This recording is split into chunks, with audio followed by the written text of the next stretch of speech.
ഈ അനുസ്മരണ യോഗത്തിൻ്റെ ബഹുമാന്യനായ അധ്യക്ഷൻ അവറുകൾ, ഈ അനുസ്മരണ സമ്മേളനം ഉദ്ഘാടനം ചെയ്യാൻ ഇവിടെ എത്തിച്ചേർന്നിട്ടുള്ള കോട്ടയത്തിൻ്റെ പ്രിയപ്പെട്ട MP ശ്രീ ഫ്രാൻസിസ് ചോറം അവറുകൾ, അതോടൊപ്പം വേദിയിലും സദസ്സിലും ഉപവിഷ്ടരായിരിക്കുന്ന വിശിഷ്ട വ്യക്തികൾ, ഈ അനുസ്മരണ സമ്മേളനത്തിൽ പങ്കെടുക്കാൻ ഇവിടെ എത്തിയിട്ടുള്ള പ്രിയപ്പെട്ട സുഹൃത്തുക്കളെ, ഈ ഗ്രാമത്തിൽ ജനിച്ച് ഈ ഗ്രാമത്തിൽ വളർന്ന് ഈ ഗ്രാമത്തിലെ സാധാരണക്കാരോടൊപ്പം ഇടപഴകി താൻ കയ്യൊപ്പ് ചാർത്തിയ എല്ലാ മേഖലകളിലും, അത് കലയാവട്ടെ, സാഹിത്യമാവട്ടെ, കാവ്യരചനയാവട്ടെ, നാടകമാവട്ടെ, ഏത് വിഷയത്തെക്കുറിച്ചുള്ള പ്രഭാഷണങ്ങളാവട്ടെ, അവിടെയെല്ലാം അനുവാചകരെ തൃപ്തിപ്പെടുത്താൻ ശ്രീ കല്ലറ ഗോപി എന്ന പ്രതിഭാധനനായ ആ മനുഷ്യന് സാധിച്ചിട്ടുണ്ട്. അദ്ദേഹം നിരവധിയായ നാടകലോകത്തായാലും കാവ്യലോകത്തായാലും സാഹിത്യ ലോകത്തായാലും ആ മേഖലകളിലൊക്കെ എടുത്തു പറയാവുന്ന നിരവധി സംഭാവനകൾ നൽകിയിട്ടുണ്ട്. പക്ഷേ ഒരിക്കലും അതിനെ ബൂസ്റ്റ് ചെയ്യാൻ, അതല്ലെങ്കിൽ അതിനെ പൊക്കിപ്പിടിച്ച് ഞാനാണ് എന്ന് അദ്ദേഹം ഒരിക്കലും പറഞ്ഞിട്ടില്ല. അത് പ്രത്യേകിച്ച് നാടകമെന്ന മേഖലയിൽ വളരെ വ്യക്തമായും കൃത്യമായും അറിയാവുന്ന ഒരു വ്യക്തിയാണ് ഞാൻ. പ്രിയപ്പെട്ടവരെ, കാലത്തിൻ്റെ യവനികയ്ക്കുള്ളിലേക്ക് ഈ കഴിഞ്ഞ ജൂലൈ 2-ാം തീയതി അദ്ദേഹം മാഞ്ഞുപോയി. അതിനുശേഷം അദ്ദേഹത്തിൻ്റെ പ്രിയ സുഹൃത്തും കുടുംബ സുഹൃത്തും കേരളത്തിലെ തന്നെ അറിയപ്പെടുന്ന മുതിർന്ന മാധ്യമ പ്രവർത്തകനുമായ ശ്രീ P.O. മോഹനന്റെ നേതൃത്വത്തിൽ ഗോപി കല്ലറ സാംസ്കാരിക സമിതി എന്ന പേരിൽ അദ്ദേഹത്തെ അറിയാവുന്ന, അദ്ദേഹത്തെ സ്നേഹിക്കുന്ന, അദ്ദേഹത്തിൻ്റെ സുഹൃത്തുക്കളായ ഞങ്ങളൊക്കെ കൂടി അദ്ദേഹത്തിൻ്റെ വീട്ടിൽ ഒന്നു ചേർന്നു. അവിടെ നിന്നും എന്തായിരുന്നു ഗോപി സർ കഴിഞ്ഞ 63 വർഷത്തെ ഈ ലോകത്തിൻ്റെ ജീവിതകാലത്തോളം ഗോപി സാർ എന്താണ് ചെയ്തത്? അദ്ദേഹത്തിൻ്റെ ഒരു ജീവിതരേഖ ഓർമ്മച്ചെപ്പ് എന്ന പേരിൽ ഞങ്ങൾ തയ്യാറാക്കി.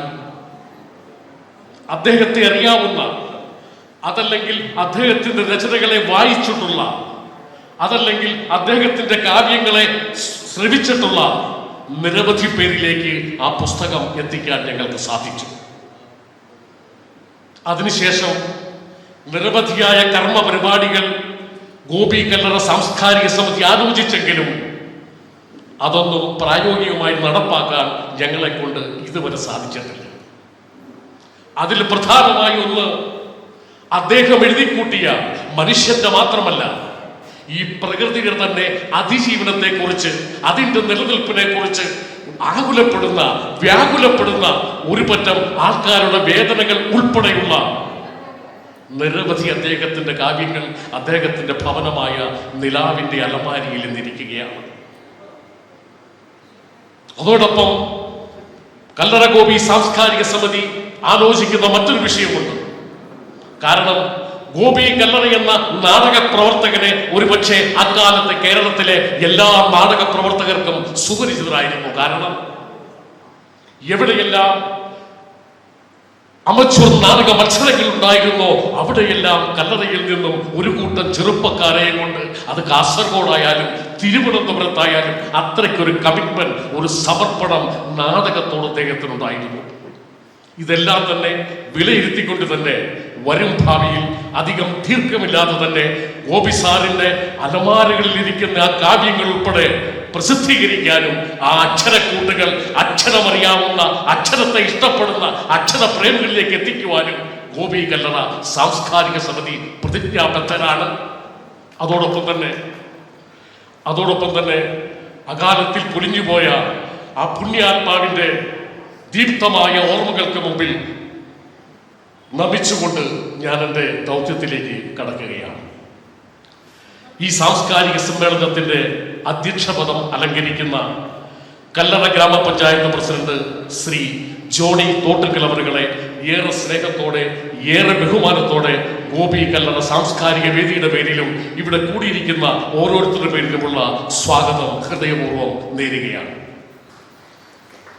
ഏറെ തിരക്കുണ്ടായിട്ടും ഈ ക്ഷണം ഏറ്റെടുത്ത് തിരക്കുകളെല്ലാം മാറ്റിവെച്ച് പറഞ്ഞ സമയത്ത് തന്നെ ഇവിടെ എത്തിച്ചേർന്ന കോട്ടയത്തിന്റെ സമാരാധ്യനായ MP ശ്രീ ഫ്രാൻസിസ് ജോർജ് അവർക്ക് ഗോപി കല്ലറ സാംസ്കാരിക വേദിയുടെ പേരിലും ഇവിടെ കൂടിയിരിക്കുന്ന ഓരോരുത്തരുടെ പേരിലും കല്ലറ ഗ്രാമപഞ്ചായത്തിലെ ജനസംശയത്തിന്റെ പേരിലും ഈ നാട്ടിലേക്ക് സുസ്വാഗതം.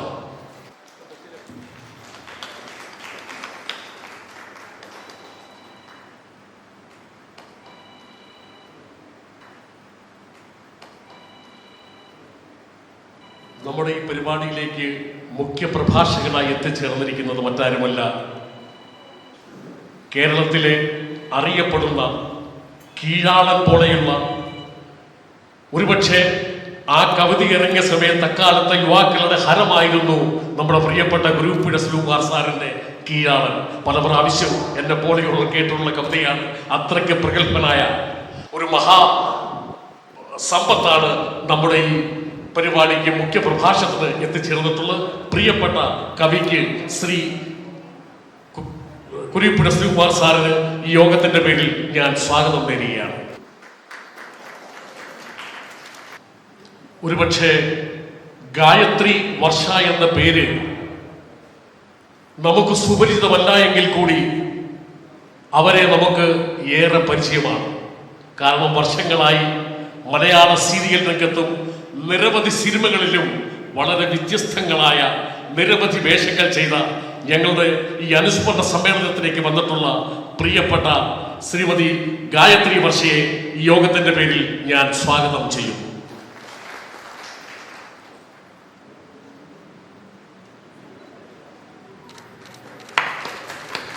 ശ്രീ കിഷോർ, അദ്ദേഹം തിരുവനന്തപുരത്തു നിന്നാണ് എത്തിച്ചേർന്നിരിക്കുന്നത്. ഗോപി സാറിന്റെ നമ്മുടെ തലസ്ഥാനത്തുള്ള ജീവിതം തന്നെ അദ്ദേഹത്തോടൊപ്പമായിരുന്നു. ഒത്തിരി കഥകൾ ഞങ്ങൾ സുഹൃത്തുക്കളോട് ശ്രീ കിഷോറിനെ കുറിച്ച് പറഞ്ഞിട്ടുണ്ട്. ശ്രീ കിഷോർ പല പ്രാവശ്യവും കല്ലറയിൽ എത്തിയിട്ടുണ്ട്.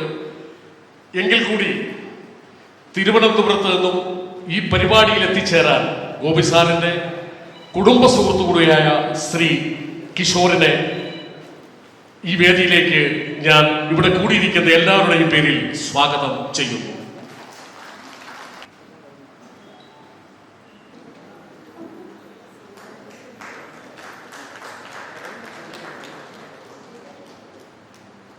ജോൺ ടി ബേക്കൻ, അദ്ദേഹം വൈക്കം സ്വദേശിയാണ്. നാടകം എന്താണെന്നും നാടകം എങ്ങനെയായിരിക്കണമെന്നും നാടകം പ്രേക്ഷകരിലേക്ക് സന്നിവേശിപ്പിക്കുന്ന ആശയങ്ങളിൽ എങ്ങനെ വ്യക്തത വരുന്നുമൊക്കെ വളരെ ഗംഭീരമായി കേരളത്തിലൊട്ടാകം പ്രചരിപ്പിച്ചുകൊണ്ടിരിക്കുന്ന ഒരു കാലത്ത് കല്ലറക്കാർക്ക് ഓർമ്മ കാണും വൈക്കം തിരുനാൾ തിയേറ്റേഴ്സ്. ഇന്ന് കേരളത്തിൽ നാടകത്തെക്കുറിച്ച് വാതോരാതെ സംസാരിക്കാൻ കഴിവുള്ള പ്രാപ്തിയുള്ള ഒരു വ്യക്തിത്വമുണ്ടെങ്കിൽ ശ്രീ ജോൺ സാർ ആയിരിക്കും. കാരണം അദ്ദേഹത്തിന്റെ കുട്ടിക്കാലം മുതലേ നാടകത്തിന് വേണ്ടി സമർപ്പിക്കപ്പെട്ട ഒരു ജീവിതമാണ് അദ്ദേഹത്തിന്റെ. ഈ പരിപാടിയിലേക്ക് പങ്കെടുക്കാൻ എത്തിയിരിക്കുന്ന പ്രിയപ്പെട്ട ജോൺ ടി ബേക്കൻ സാറിന് ഇവിടെ കൂടിയിരിക്കുന്ന എല്ലാവരുടെ പേരിലും ഗോപി സാംസ്കാരിക സമിതിയുടെ പേരിലും ഈ വേദിയിലേക്ക് സുസ്വാഗതം. പ്രിയപ്പെട്ട മുതിർന്ന മാധ്യമപ്രവർത്തകൻ ശ്രീ PO മോഹൻ സാറിന് ഇവിടെ കൂടിയിരിക്കുന്ന എല്ലാവരുടെയും പേരിൽ ഞാൻ സ്വാഗതം നേരുകയാണ്. ഒപ്പം ഇവിടെ എത്തിച്ചേർന്നിട്ടുള്ള ഗോപി സാറിന്റെ പ്രിയപ്പെട്ട ഭാര്യ, മകൾ, അദ്ദേഹത്തിന്റെ കുടുംബാംഗങ്ങൾ, അവർക്കെല്ലാവർക്കും ഞങ്ങളുടെ സമിതിയുടെ പേരിൽ ഈ യോഗത്തിലേക്ക് സ്വാഗതം ആശംസിക്കുകയാണ്. നാടകിന്റെ ജില്ലാ ജനറൽ സെക്രട്ടറി ശ്രീ സോമശേഖരൻ സാറിനും ഈ യോഗത്തിലേക്ക് സ്വാഗതം. ഒപ്പം തന്നെ ഈ പരിപാടിയിലേക്ക് എത്തിച്ചേർന്ന സഹൃദയരായ എല്ലാ പ്രിയപ്പെട്ടവർക്കും ഒറ്റവാക്കിൽ സ്വാഗതം പറഞ്ഞുകൊണ്ട് ഞാൻ നിർത്തട്ടെ. നന്ദി, നല്ല നമസ്കാരം. ഈ ഗോപി സാറുമായി എനിക്ക് അങ്ങനെ അടുത്ത് പരിചയപ്പെടാൻ കഴിഞ്ഞിട്ടില്ല. ശ്രീ മോഹനൻ തന്ന ആ സുവനീർ ഞാനൊന്ന് ഓടിച്ച് വായിക്കുകയുണ്ടായി. അപ്പോഴാണ് അദ്ദേഹത്തിൻ്റെ ഒരു അനിതര സാധാരണമായിട്ടുള്ള കഴിവുകളെക്കുറിച്ചൊരു ഏകദേശ ധാരണ എനിക്ക് ലഭിച്ചത്.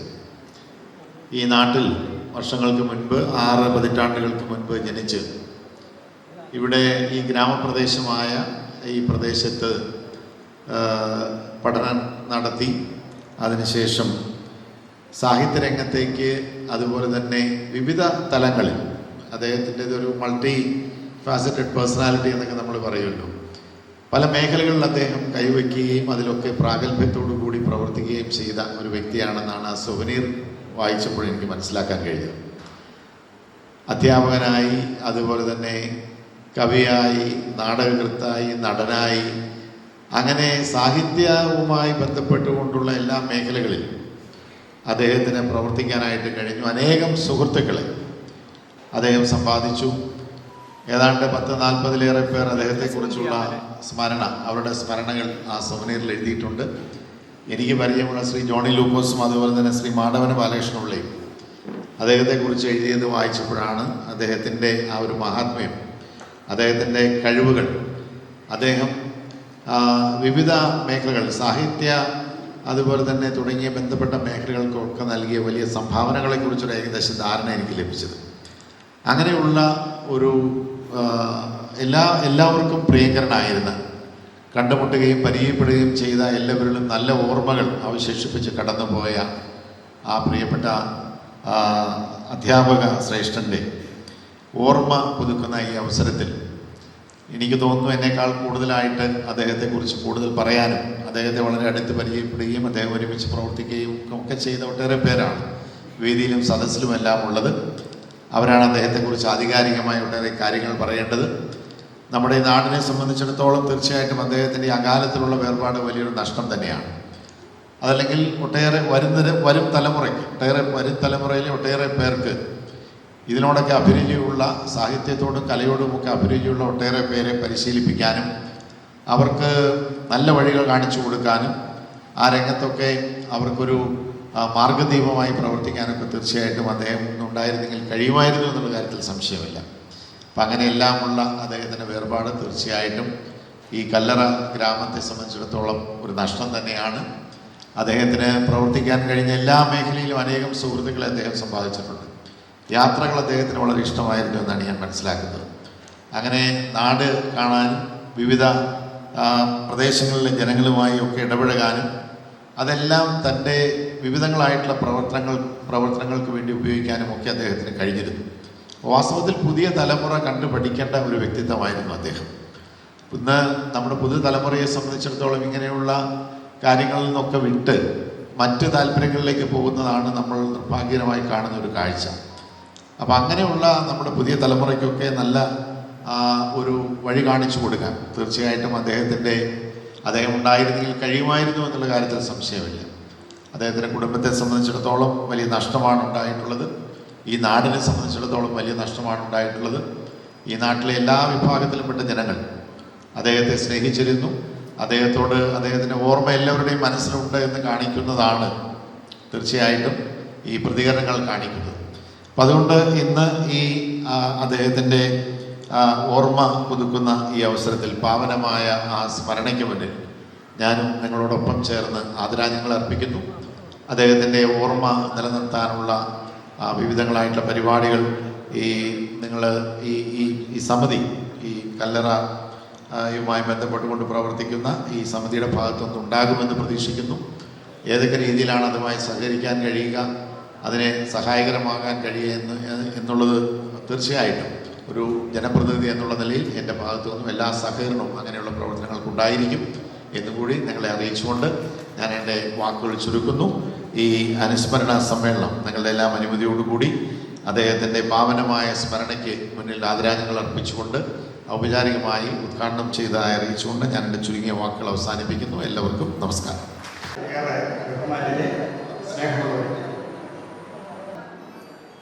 കല്ലറ സാറിൻ്റെ സാഹിത്യ സാംസ്കാരിക പ്രവർത്തനങ്ങൾ വളരെ ചെറുപ്പത്തിൽ തന്നെ ആരംഭിക്കുകയും അത് ഈ കല്ലറയിൽ മാത്രം ഒതുങ്ങി നിന്നതല്ല എന്നുള്ളത് നമുക്കറിയാം. കല്ലറയുടെ സമീപ പ്രദേശങ്ങളിലും കോട്ടയം ജില്ലയിലും അതിലപ്പുറവുമെല്ലാം അദ്ദേഹത്തിൻ്റെ സാംസ്കാരിക പ്രവർത്തനങ്ങൾ വിവിധ തലങ്ങളിലുള്ള ഇപ്പോൾ നാടകത്തിൻ്റെ ഒരു ഭാരവാഹി ഉണ്ടായിരുന്നു. അപ്പോൾ നാടക രംഗത്തല്ല ചെറുപ്പകാലത്ത് തന്നെ അദ്ദേഹത്തിൻ്റെ ഇടപെടലുകളെ സംബന്ധിച്ചെല്ലാം ഇവിടെ പരാമർശിച്ചിട്ടുണ്ടാവും എന്ന് ഞാൻ കരുതുകയാണ്. തീർച്ചയായും നമ്മുടെ നാട്ടിൽ എല്ലാ കാലത്തും അനുസ്മരിക്കപ്പെടേണ്ട ഒരു സാംസ്കാരിക പ്രവർത്തകൻ, സാമൂഹ്യ പ്രതിബദ്ധതയോടുകൂടി വിവിധ രംഗങ്ങളിൽ ഇടപെട്ടിട്ടുള്ള ഒരു സാംസ്കാരിക പ്രവർത്തകനാണ് ഗോപി സാർ എന്നുള്ള കാര്യം പ്രത്യേകം അനുസ്മരിച്ചുകൊണ്ട് മറ്റ് വിശദാംശങ്ങളിലേക്ക് പോകാതെ ഇവിടെ എല്ലാവരും തന്നെ ഞാൻ മനസ്സിലാക്കിയത് അദ്ദേഹത്തെ അനുസ്മരിച്ചുകൊണ്ട് വളരെ നല്ല നിലയിൽ ഇവിടെ സംസാരിക്കുകയുണ്ടായിട്ടുണ്ട്. അതുകൊണ്ട് തന്നെ അദ്ദേഹത്തിൻ്റെ സ്മരണയ്ക്ക് മുന്നിൽ ആദരാഞ്ജലികൾ അർപ്പിച്ചുകൊണ്ട് ഞാൻ അവസാനിപ്പിക്കുന്നു. നന്ദി, നമസ്കാരം.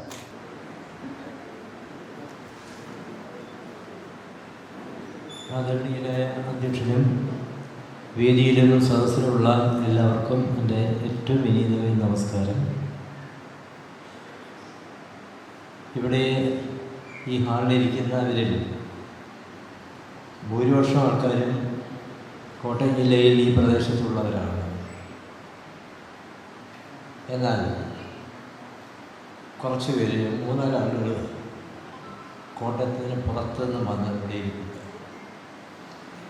അത് തിരുവനന്തപുരം ജില്ലയിൽ നിന്നും വന്ന പ്രസിദ്ധ സീരിയൽ നടനായിട്ടുള്ള കിഷോറും അദ്ദേഹത്തിൻ്റെ അമ്മയും അദ്ദേഹത്തിൻ്റെ മകനും വളരെ ദൂരെ നാം ഈ അനുസ്മരണ സമ്മേളനത്തിൽ പങ്കെടുക്കുവാൻ ഇവിടെ വന്നെത്തിയിട്ടുള്ള ആളുകൾ. എന്തുകൊണ്ടാണ് ഇത്രയും ദൂരെ നിന്ന് ഇവർ ഈ അനുസ്മരണ സമ്മേളനത്തിൽ പങ്കെടുക്കുവാൻ ഇവിടെ വന്നത്? അതിനൊരു പ്രധാനപ്പെട്ട കാരണമുണ്ട്. ആ കാരണം നമ്മളിന്ന് ഓർമ്മിക്കുന്ന കഥാകൃത്തും കവിയും നാടകക്കാരനുമൊക്കെയായ ശ്രീ കല്ലറ ഗോപിയുടെ ജീവിതത്തിൻ്റെ ഒരു പ്രധാനപ്പെട്ട എപ്പിസോഡ് തിരുവനന്തപുരം ജില്ലയിലെ പാലോട് എന്ന ഗ്രാമത്തിലാണ്. അദ്ദേഹത്തിൻ്റെ കഥാസമാഹാരത്തിലെ ഒരു കഥ തന്നെ പാലോട്ട് അദ്ദേഹം ഉണ്ടായിരുന്ന സമയത്ത് അവിടെ ഉണ്ടായിരുന്ന ഒരു പ്രളയകാലത്തെ ഓർമ്മിപ്പിക്കുന്ന ഒരു കഥ തന്നെ അദ്ദേഹത്തിൻ്റെ. പാലോട് എന്ന പ്രദേശം ഒരുപക്ഷെ ബൊട്ടാണിക്കൽ ഗാർഡൻ അവിടെ ആണെന്നുള്ളതുകൊണ്ട് പഠിക്കുന്ന കുട്ടികൾക്ക് അറിയാമായിരിക്കാം. കേരളത്തിലെ ഏറ്റവും കൂടുതൽ മഴ പെയ്യുന്ന ഒരു പ്രദേശമാണ്. നിഷ്കളങ്കരായ ഗ്രാമീണർ താമസിക്കുന്ന ഒരു പ്രദേശമാണ്. അവിടെ കുറേക്കാലം മുൻപ് യൂണിക് അക്കാഡമി എന്ന് പേരുള്ള ഒരു സമാന്തര വിദ്യാഭ്യാസ സ്ഥാപനം ഉണ്ടായിരുന്നു. വളരെ നല്ല നിലയിൽ പ്രവർത്തിച്ചിരുന്ന ഒരു വിദ്യാഭ്യാസ സ്ഥാപനം. അതൊരു സാധാരണ ട്യൂഷൻ സെൻ്റർ ആയിരുന്നില്ല. ഒരു വലിയ കൾച്ചറൽ സാംസ്കാരിക സ്ഥാപനമായിരുന്നു അത്. അതിൻ്റെ വാർഷിക സമ്മേളനങ്ങളിൽ കേരളത്തിലെ പ്രമുഖരായിട്ടുള്ള എഴുത്തുകാരെ എല്ലാവരെയും യൂണിക് അക്കാഡമിയുടെ പ്രധാന അധ്യാപകന് നേതൃത്വം നൽകിയിരുന്ന, ആ നാട്ടിലെ രാഷ്ട്രീയ സാംസ്കാരിക പ്രവർത്തനങ്ങൾക്കും നേതൃത്വം നൽകിയിരുന്ന പീതാംബരൻ സാറ് ഈ വാർഷിക സമ്മേളനം നടക്കുന്ന സമയത്ത് കേരളത്തിലെ പ്രധാനപ്പെട്ട എഴുത്തുകാരെ എല്ലാം അവിടെ വിളിച്ചുകൊണ്ട് വരും. അവിടെ വന്നിട്ടുള്ള എഴുത്തുകാരിൽ 1-2 പേരുടെ പേര് ഞാൻ പറയും. ഇപ്പോൾ നിങ്ങൾക്ക് നല്ല പരിചയം വരും. ഒന്ന് കാക്കനാടാണ്, ഒന്ന് പ്രൊഫസർ വി മധുസൂദനനാരാണ്, ഒന്ന് എൻ കൃഷ്ണപിള്ള എന്ന മൈലാക അവാർഡൊക്കെ നേടിയ നാടകാചാര്യനായിട്ടുള്ള എൻ കൃഷ്ണപിള്ള. അങ്ങനെ ഒരുപാട് പേര്. ഇത് ഈ കുട്ടികൾക്കൊരു പുതിയ അനുഭവമാണ്. പാലോട് പോലെയുള്ള ഒരു ഗ്രാമപ്രദേശത്തെ കുട്ടികൾക്ക് വിഖ്യാതരായിട്ടുള്ള ഈ എഴുത്തുകാരെ നേരിട്ട് കാണുക, അവരുടെ ഓട്ടോഗ്രാഫ് വാങ്ങിക്കുക, അവരുമായിട്ട് വർത്തമാനം പറയുക, ഇതൊക്കെ ആ കുട്ടികളെ സംബന്ധിച്ച് അവരുടെ ജീവിതത്തിൽ കിട്ടാവുന്ന ഏറ്റവും വിലപിടിപ്പുള്ള ചില സന്ദർഭങ്ങളായിരുന്നു.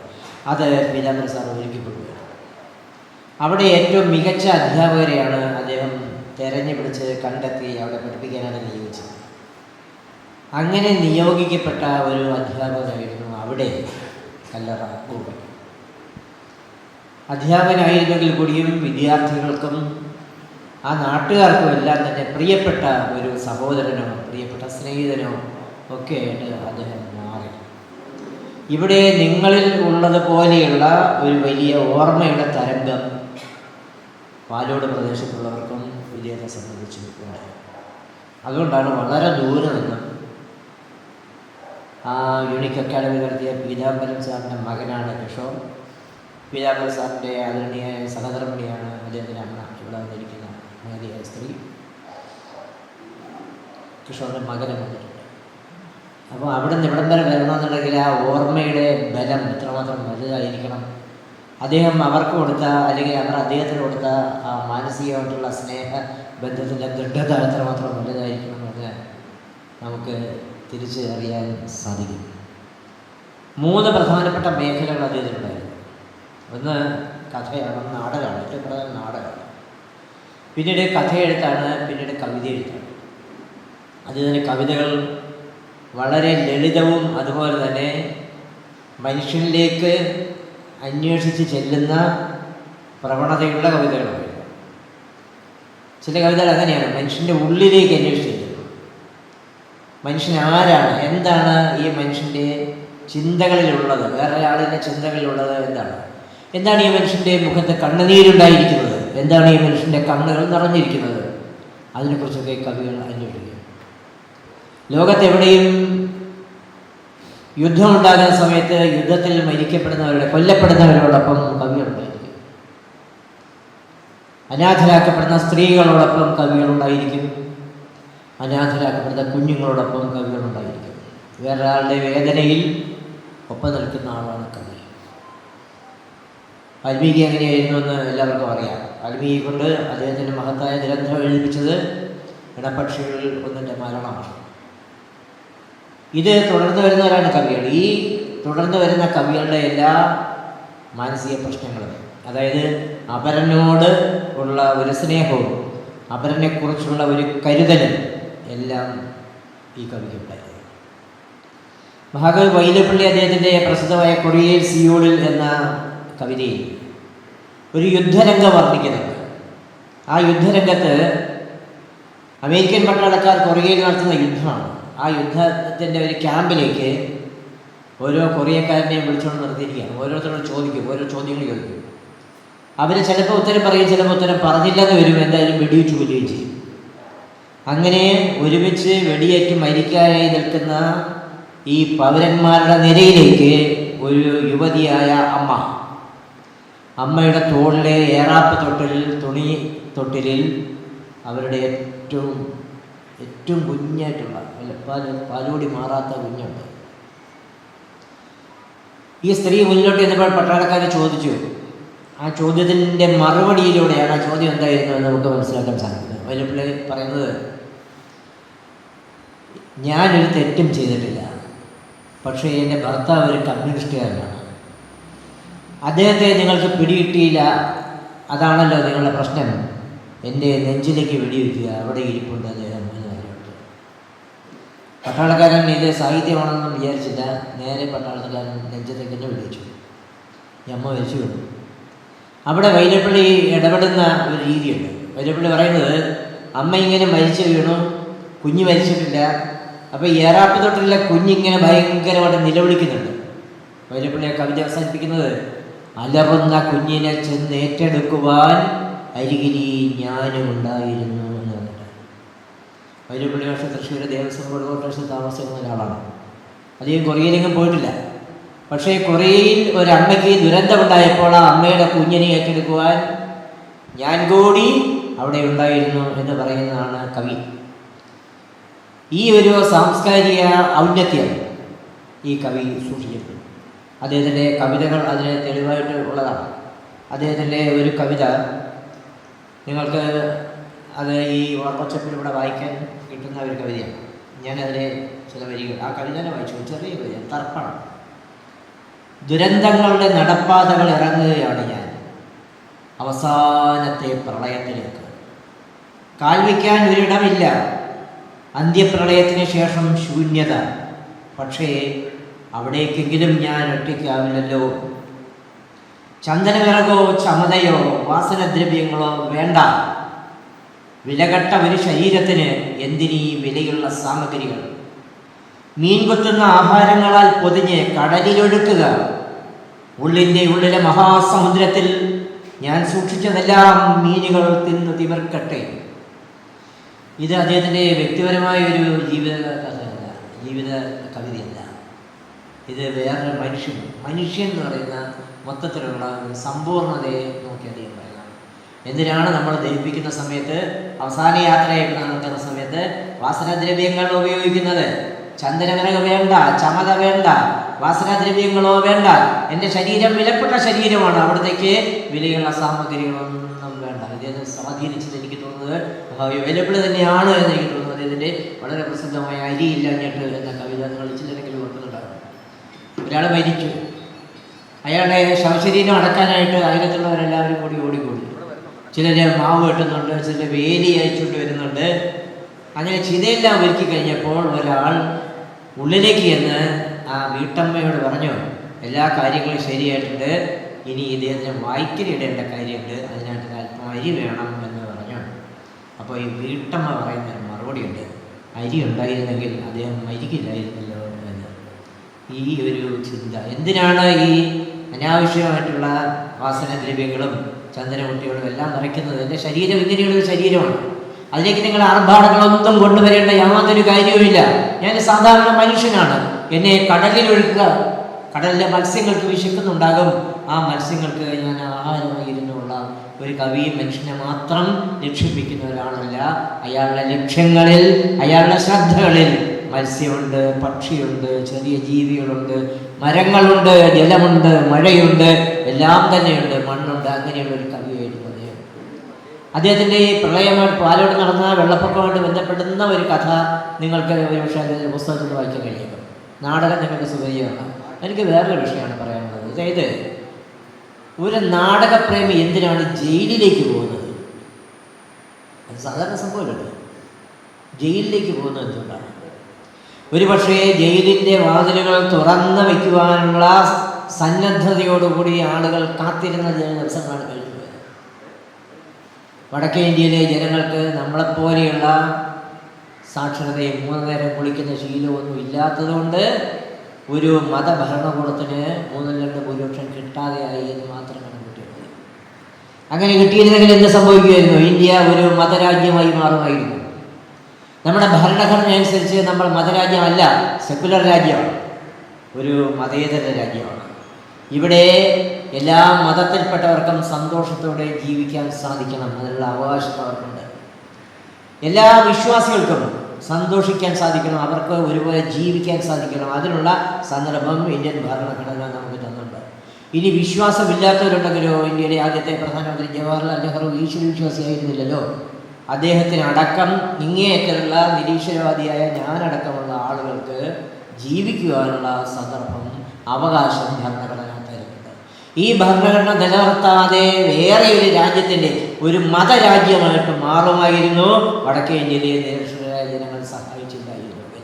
അങ്ങനെ മാറിയിരുന്നെങ്കിൽ സെക്കുലർ രാജ്യം വേണം, ഇതൊരു മതരാജ്യമാകാൻ പാടില്ല എന്ന അഭിപ്രായമുള്ള എഴുത്തുകാരെയും രാഷ്ട്രീയ പ്രബുദ്ധതയുള്ള ആളുകളെയും എല്ലാം ഇന്ത്യയിലെ വിവിധ തുറങ്കുകളിൽ അടച്ചേക്കുമായിരുന്നു. ജോൺ ടി വിക്കൻ ആദ്യം പോകുമായിരുന്നു, ഞാൻ പിന്നീട് പോകുമായിരുന്നു. അങ്ങനെ പല ആളുകളും ജയിലിലേക്ക് പോകേണ്ടി വരുമായിരുന്നു. എന്തിനാണ് ഒരാൾ ജയിലിലേക്ക് പോകുന്നത്? നാടകക്കാരനെതിരാണ് ജയിലിലേക്ക് പോകുന്നത്. ഗോപിക്കല്ലറ ജയിലിൽ പോയിട്ടുണ്ട്. എന്തിനാണ് ജയിലിൽ പോയത്? കേരളത്തിൽ ഒരു കാലത്ത് നടന്ന ഏറ്റവും പ്രധാനപ്പെട്ട ഒരു ചർച്ചാ വിഷയം, അതായത് നാടകം കളിക്കുവാനുള്ള അവകാശം നിങ്ങൾക്ക് ഉണ്ടോ? നാടകത്തിൻ്റെ പ്രവർത്തകരുണ്ട്.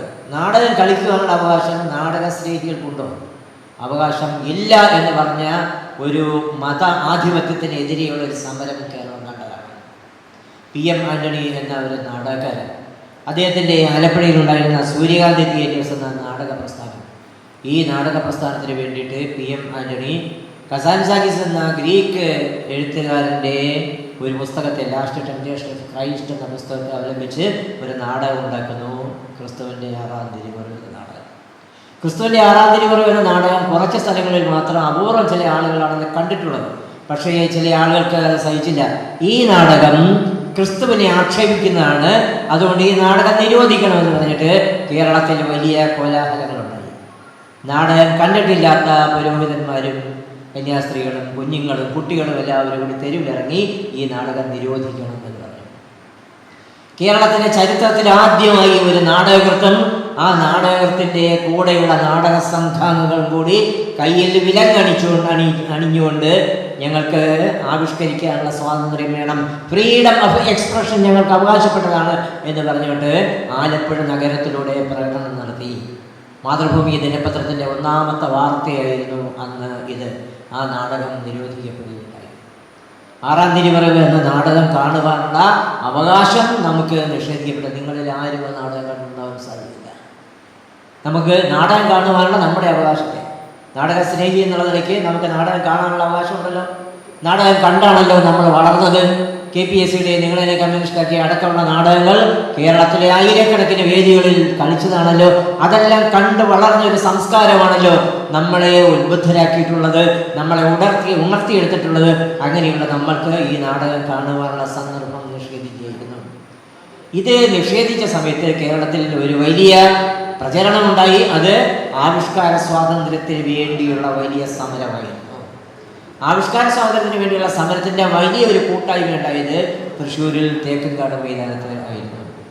ആന്ധ്രയിലെ വിപ്ലവ കവി ഗദ്ദർ അടക്കമുള്ള ആളുകൾ അന്ന് കേരളത്തിലെത്തുകയും, ഞാൻ ഇപ്പോഴും ഓർമ്മിക്കുന്നുണ്ട്, പ്രമേഹ രോഗം മൂലം കാല് മുറിച്ചു കളയേണ്ടി വന്ന തോപ്പിൽ ബാസി ഈ ഊന്നുവടികളുടെ സഹായത്തോടുകൂടി ഈ സമ്മേളനത്തിൽ പങ്കെടുക്കാനായിട്ട് തേക്കിൻകാട് മൈതാനത്ത് ഞാൻ ഓർമ്മിക്കുകയാണ്.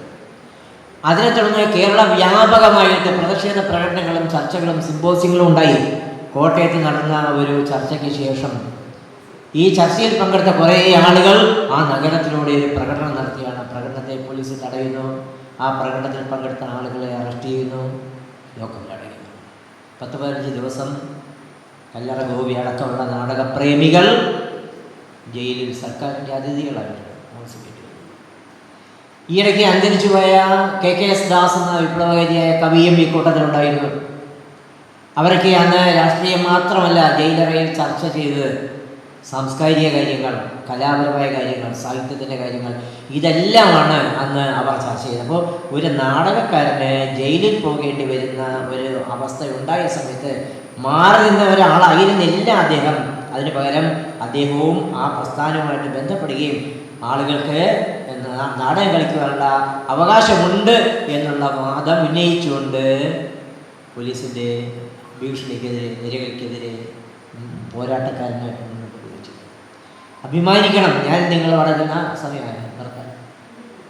അഭിമാനിക്കണം, ഞാൻ നിങ്ങൾ അടങ്ങുന്ന ആളുകൾ. നമുക്ക് സാധിക്കാത്ത പോയ കാര്യമാണ്.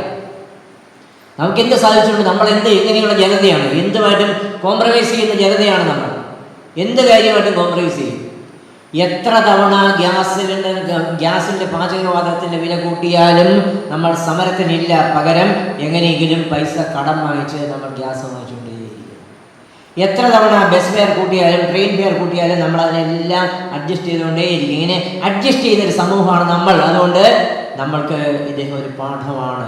നാടകത്തിന് വേണ്ടി തടവറയിൽ പോയ ഈ ആളുകൾ ഒരു വലിയ പാഠമാണ്. കോംപ്രമൈസ് ചെയ്ത് നശിച്ചുപോയൊരു ജനതയാണ് നമ്മൾ. ബസ് സ്റ്റോപ്പിൽ കൈകാണിച്ച സ്ഥലത്ത് നിർത്തുന്നില്ല, കുറച്ച് ദൂരെയാണ് കൊണ്ടുപോയി നിർത്തിയത്. നമ്മൾ എന്ത് ചെയ്യും? നമ്മൾ ഓടി ചെന്നിട്ട് ബസ്സിൽ കയറിയിട്ട് കണ്ടിട്ടുണ്ട് പറയും, നന്നായി രാവിലെ ഇത്തിരി ഓടാൻ പറ്റിയില്ലോ, അല്പം വ്യായാമം കിട്ടിയില്ലോ, അതുകൊണ്ട് താങ്ക് യു വെരി മച്ച് അവരോട് പറയും. ആ രീതിയിൽ കോംപ്രമൈസ് ചെയ്ത് പോയ ജനതയാണ്. ആ ജനതയെക്കുറിച്ച് ഒരു നഗ്ന കവിതയാണ് ചായ എന്നാണ് ആ നഗ്ന കവിതയുടെ പേര്. ആ കവിത ഇങ്ങനെയാണ്: ചായ ഉണ്ടാക്കാൻ പഞ്ചസാരയില്ല, നല്ലത്, പ്രമേഹം വരില്ലല്ലോ. പാലുമില്ല, വളരെ നല്ലത്, കൊഴുപ്പ് വർദ്ധിക്കില്ലല്ലോ. തേയിലയുമില്ല, വളരെ വളരെ നല്ലത്, ലഹരി പദാർത്ഥങ്ങൾ പാടില്ല. വെള്ളവുമില്ല, വളരെ വളരെ വളരെ നല്ലത്, മഞ്ഞപ്പിത്തവും കോളറയും വരില്ലല്ലോ.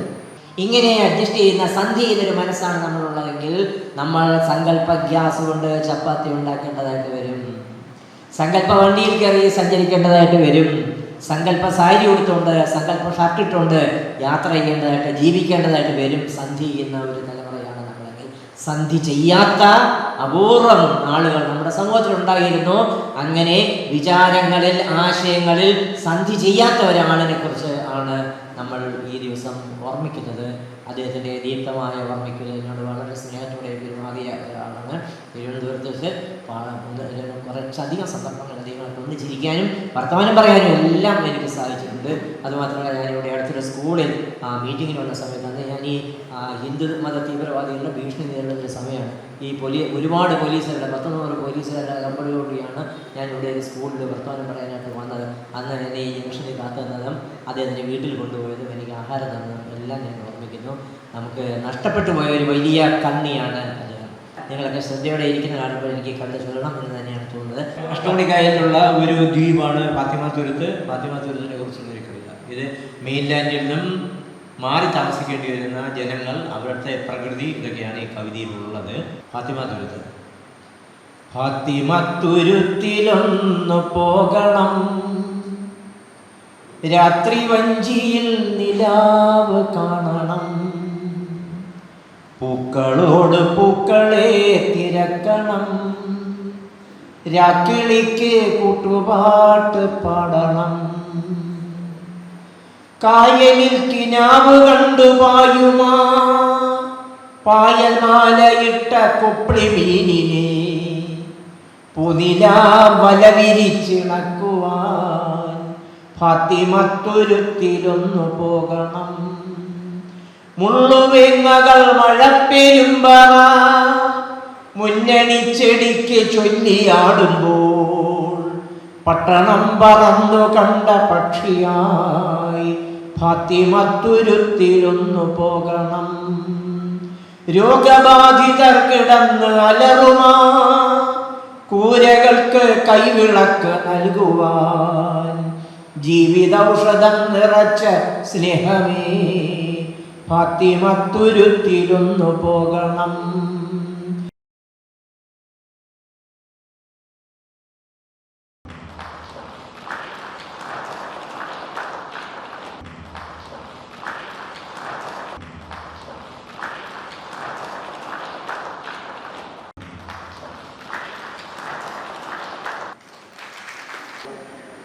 ഏറ്റവും അർത്ഥപൂർണമായ ഈ വേദിയെ സമ്പൂജ്യമാക്കുന്ന വേദിയിലും സദസ്സിലുമുള്ള സാംസ്കാരിക പ്രവർത്തകരെ, സുഹൃത്തുക്കളെ,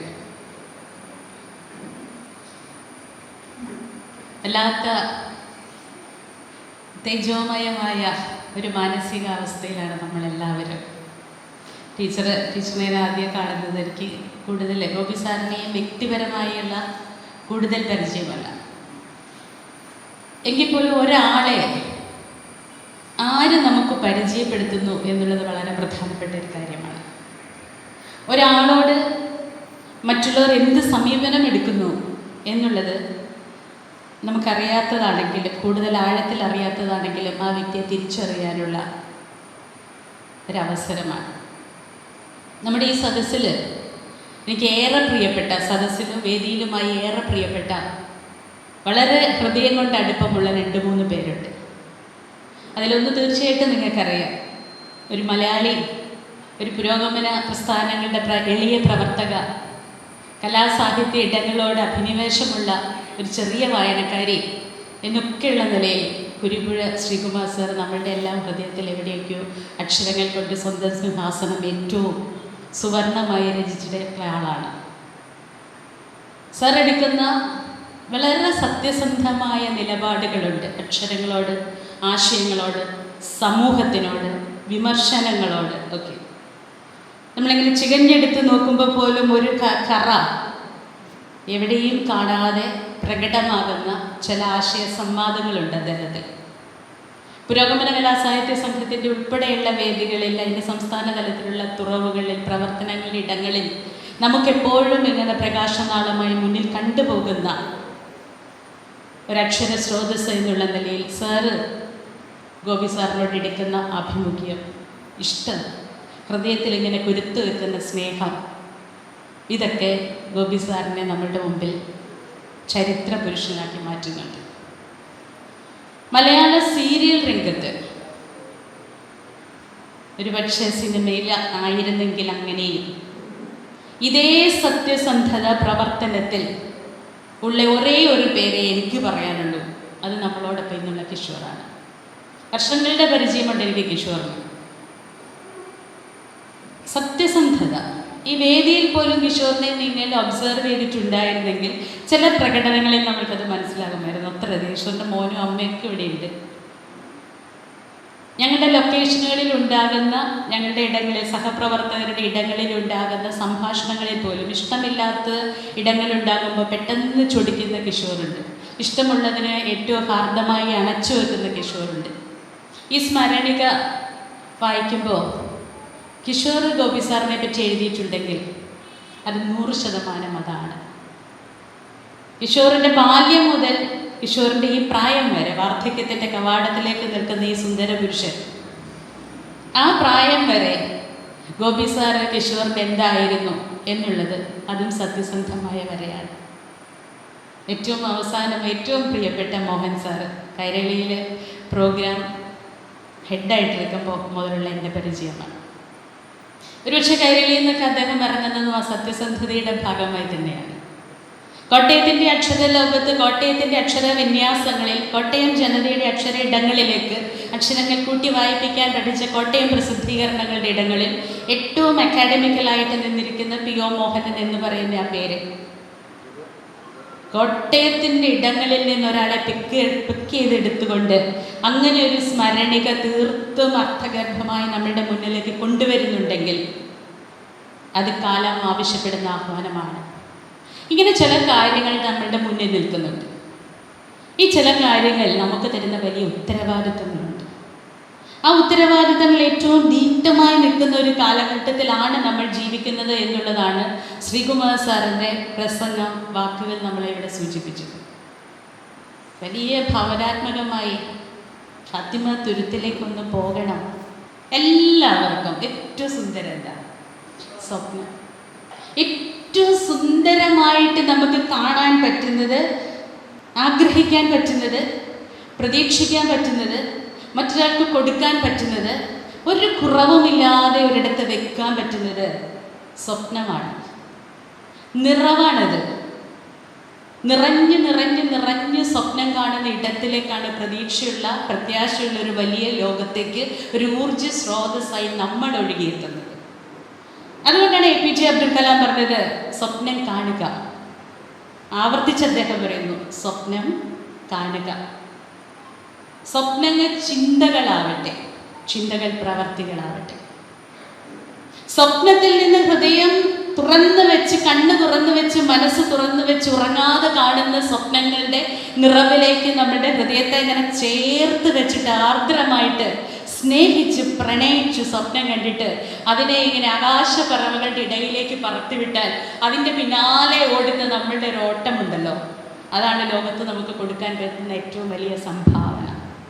അത് അർത്ഥഗർഭമായിരിക്കും, അത് പ്രതിഭാധനമായിരിക്കും, അത് പ്രതിജ്ഞാബദ്ധമായിരിക്കും, വളരെ വളരെ വളരെ സത്യസന്ധമായിരിക്കും. ഈ സത്യസന്ധമായി ഓടിയ ഒരാളാണ് നമ്മൾ സൂക്ഷ്മമായി പരിശോധിച്ച, അല്ലേ ടീച്ചറെ? സത്യസന്ധമായി ഓടിയ ആളാണ് ഗോപി സർ. അതുകൊണ്ടാണ് മരണം കഴിഞ്ഞ് 1 വർഷം കഴിയുമ്പോൾ ആ മനുഷ്യൻ എവിടെയൊക്കെ നിശബ്ദനായിരുന്നോ, എവിടെയൊക്കെ പ്രകടനങ്ങളില്ലാതിരുന്നോ, എവിടെയൊക്കെ ഞാൻ എന്തോ ആണെന്ന് സമർത്ഥിക്കാൻ ശ്രമിക്കാതിരുന്നോ, ആ ശ്രമം പോരായ്മയായി കണ്ട് നമ്മളെല്ലാവരും പലയിടങ്ങളിൽ നിന്ന് നിയോഗബുദ്ധിയ കടമയോടുകൂടി നമ്മൾ ഓരോരുത്തരും ഇവിടെ എത്തിച്ചേരുന്നത്. ഇത് നമ്മുടെ ഈ ചെറിയ എണ്ണം 1000 സഹസ്രാബ്ദങ്ങളിലേക്കുള്ള 1000 അഗ്നിച്ചിറകളുള്ള സ്വപ്നങ്ങളായിട്ട് ഉയർന്ന് അതിൻ്റെ പുറകെ ഓടുന്ന വലിയ ആജ്ഞാശക്തിയുള്ള പ്രവാഹകരായി മാറും.